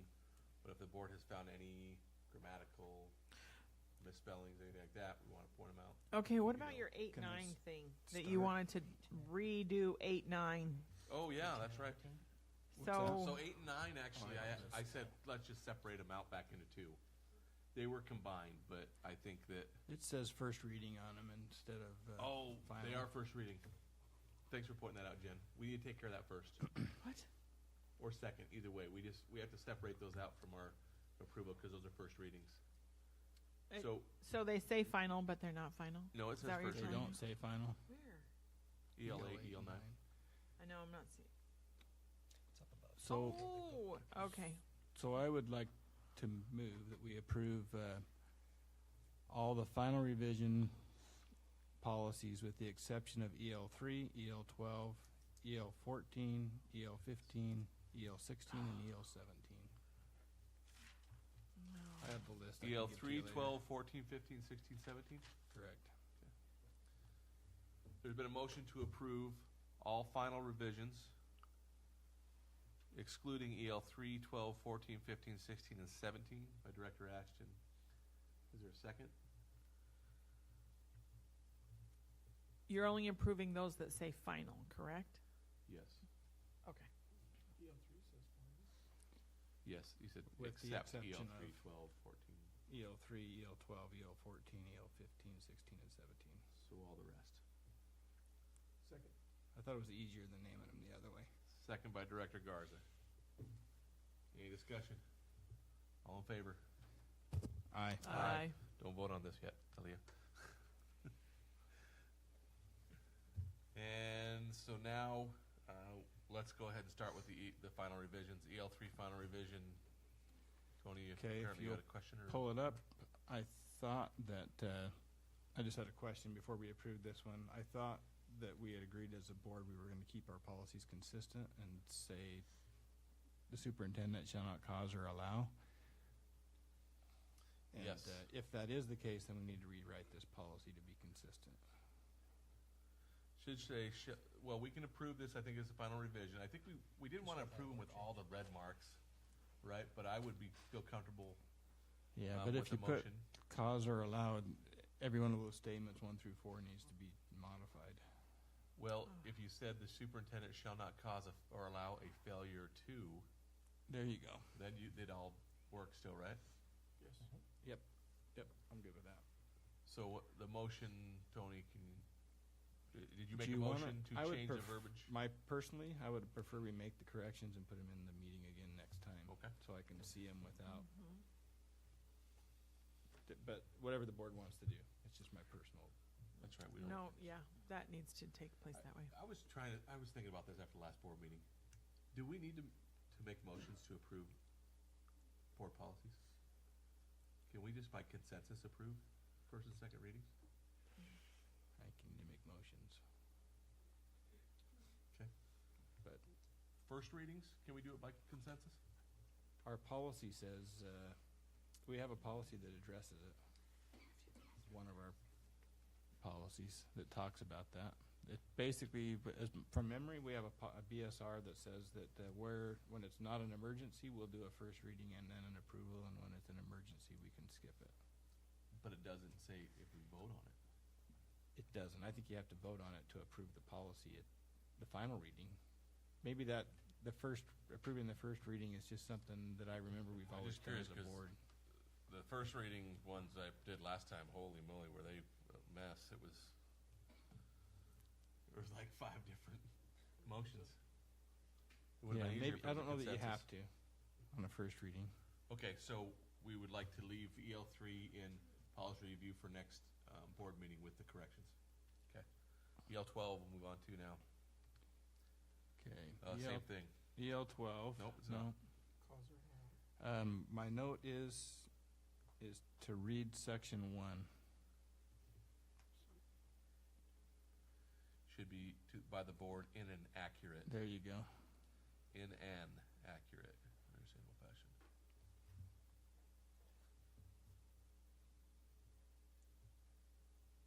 Okay, anything else? That's it for EL 12 Okay. that I EL found. 14. EL 14. We good there?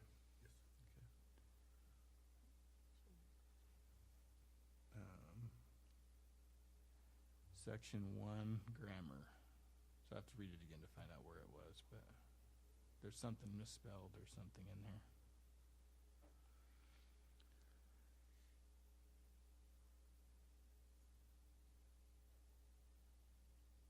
Oh, there should be a comma. Provides access and challenge for all, comma, is culture responsive, comma. A little bit of formatting too. There's a double space between the 2 and 3, but not the rest. Is that it on that one, Tony? My other recollection, and this is just the board can correct me, is I thought when we reviewed this policy, we decided we wanted to take out where appropriate under section 3A. I thought we decided that we always want to, because it was so subjective, was my memory.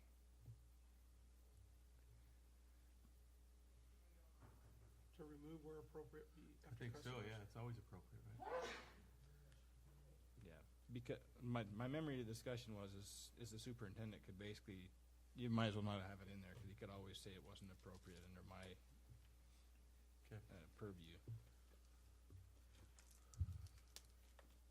Is that it for EL 14?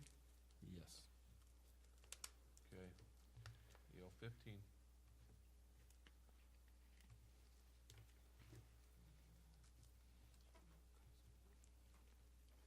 Hold on.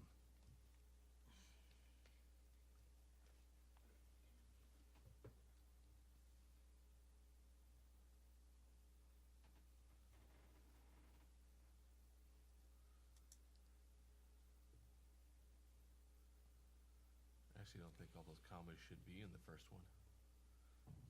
Oh, EL 15, I just wanted to propose we leave it because it comes up for review naturally in the next board meeting, and I didn't feel like we needed to approve it and then change it because I felt like there was going to be changes. I think it's a good idea. We could say that about the others, but this one specifically, I have a feeling there's going to be some changes based on what was put in the Survey Monkeys. Does the rest of the board agree with that? How you doing, Jen? Are we on That this? time was about an hour and a half ago. Are we on to EL 16? EL 16. If you can tell me what section 2 says, that'd be awesome.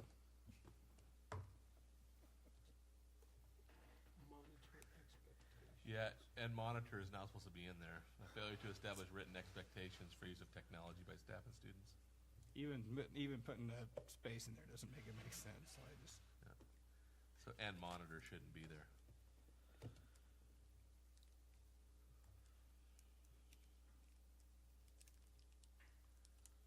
But I'm not even sure it makes sense to say as failures to establish written and expectations. So just How about written just expectations. written Just no expectations? monitor at all, you're saying. And monitor should be out. Yeah, no and monitor. Gotcha. Okay. Written expectations. Mm-hmm. Is that it? And then the other question that I had was, and again, I'm relying on the board for recollection, is I don't understand the bullet item under 3. To me, it seems like that should be like number 4, and then number 5 down below It is or supposed to something. be. Because it doesn't seem like it's a subsection. Well, Isn't it basically saying the same thing as number was 3, just just in gonna a say- different way? one is saying to provide the professional development. The other is saying we want A an annual list. list of it. Yeah. So I guess the board has to ask, do we want to get that specific, or do we trust that the professional development is happening? Yeah, it's something that must have got added. You can't, the way it's formatted, it just doesn't work the way it is now. I recommend we strike that whole bullet. Mm-hmm. I'm okay with that. Okay. Okay. Good. EL 17. The last one, again, is going by memory, which my memory's not always good at 10:45. But I thought that we, again, for consistency, agreed to change, like where it says number 2, parents, staff, and the public. I thought we came up with some wording that was different than that. That was like students, parents, staff, and community or something like that, that we wanted to put in all of our policies. We had a long discussion about it, and I thought we wanted to be consistent. I just remember we talked about not using the word stakeholder because it means so different things to different people, but I don't remember, Tony, if there was a specific wording for that. Do you guys remember that?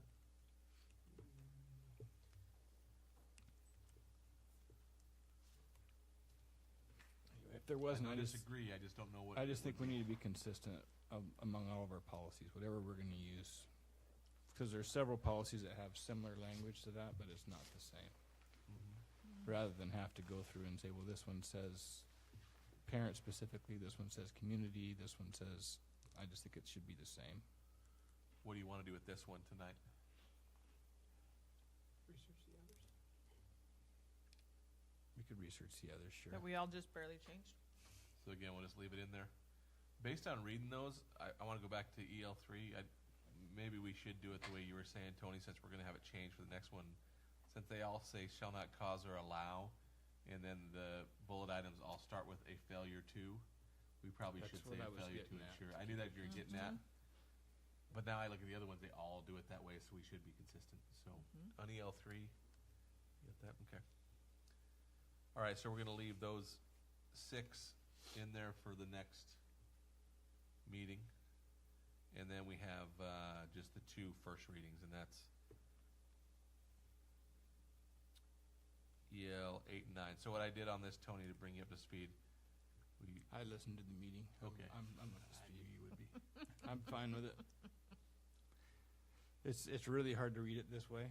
So it's the problem with these first readings is everything's kind of jumbled and it's really hard to read it until you So it'll come back. take all the changes out.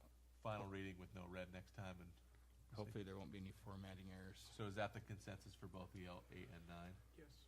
Okay. All right. So we are done with policy review. Move on to executive session. We're going to have an executive session. Sorry, bear with me. For the purpose of staff evaluation, the executive session should take no longer than 20 minutes with no action taken following. Do we need a recess right now, or do we want to keep moving? At 3.5 hours, you said that we would have some stretching time. Has it been 3.5 already? 3 hours and 45 Would the minutes. board like A to bit. recess? No. A 2-minute recess Let's just would take be it. great. Let's just take a 2-minute just to breathe. You can do some stretching in 2 minutes. So reconvene at 10 till.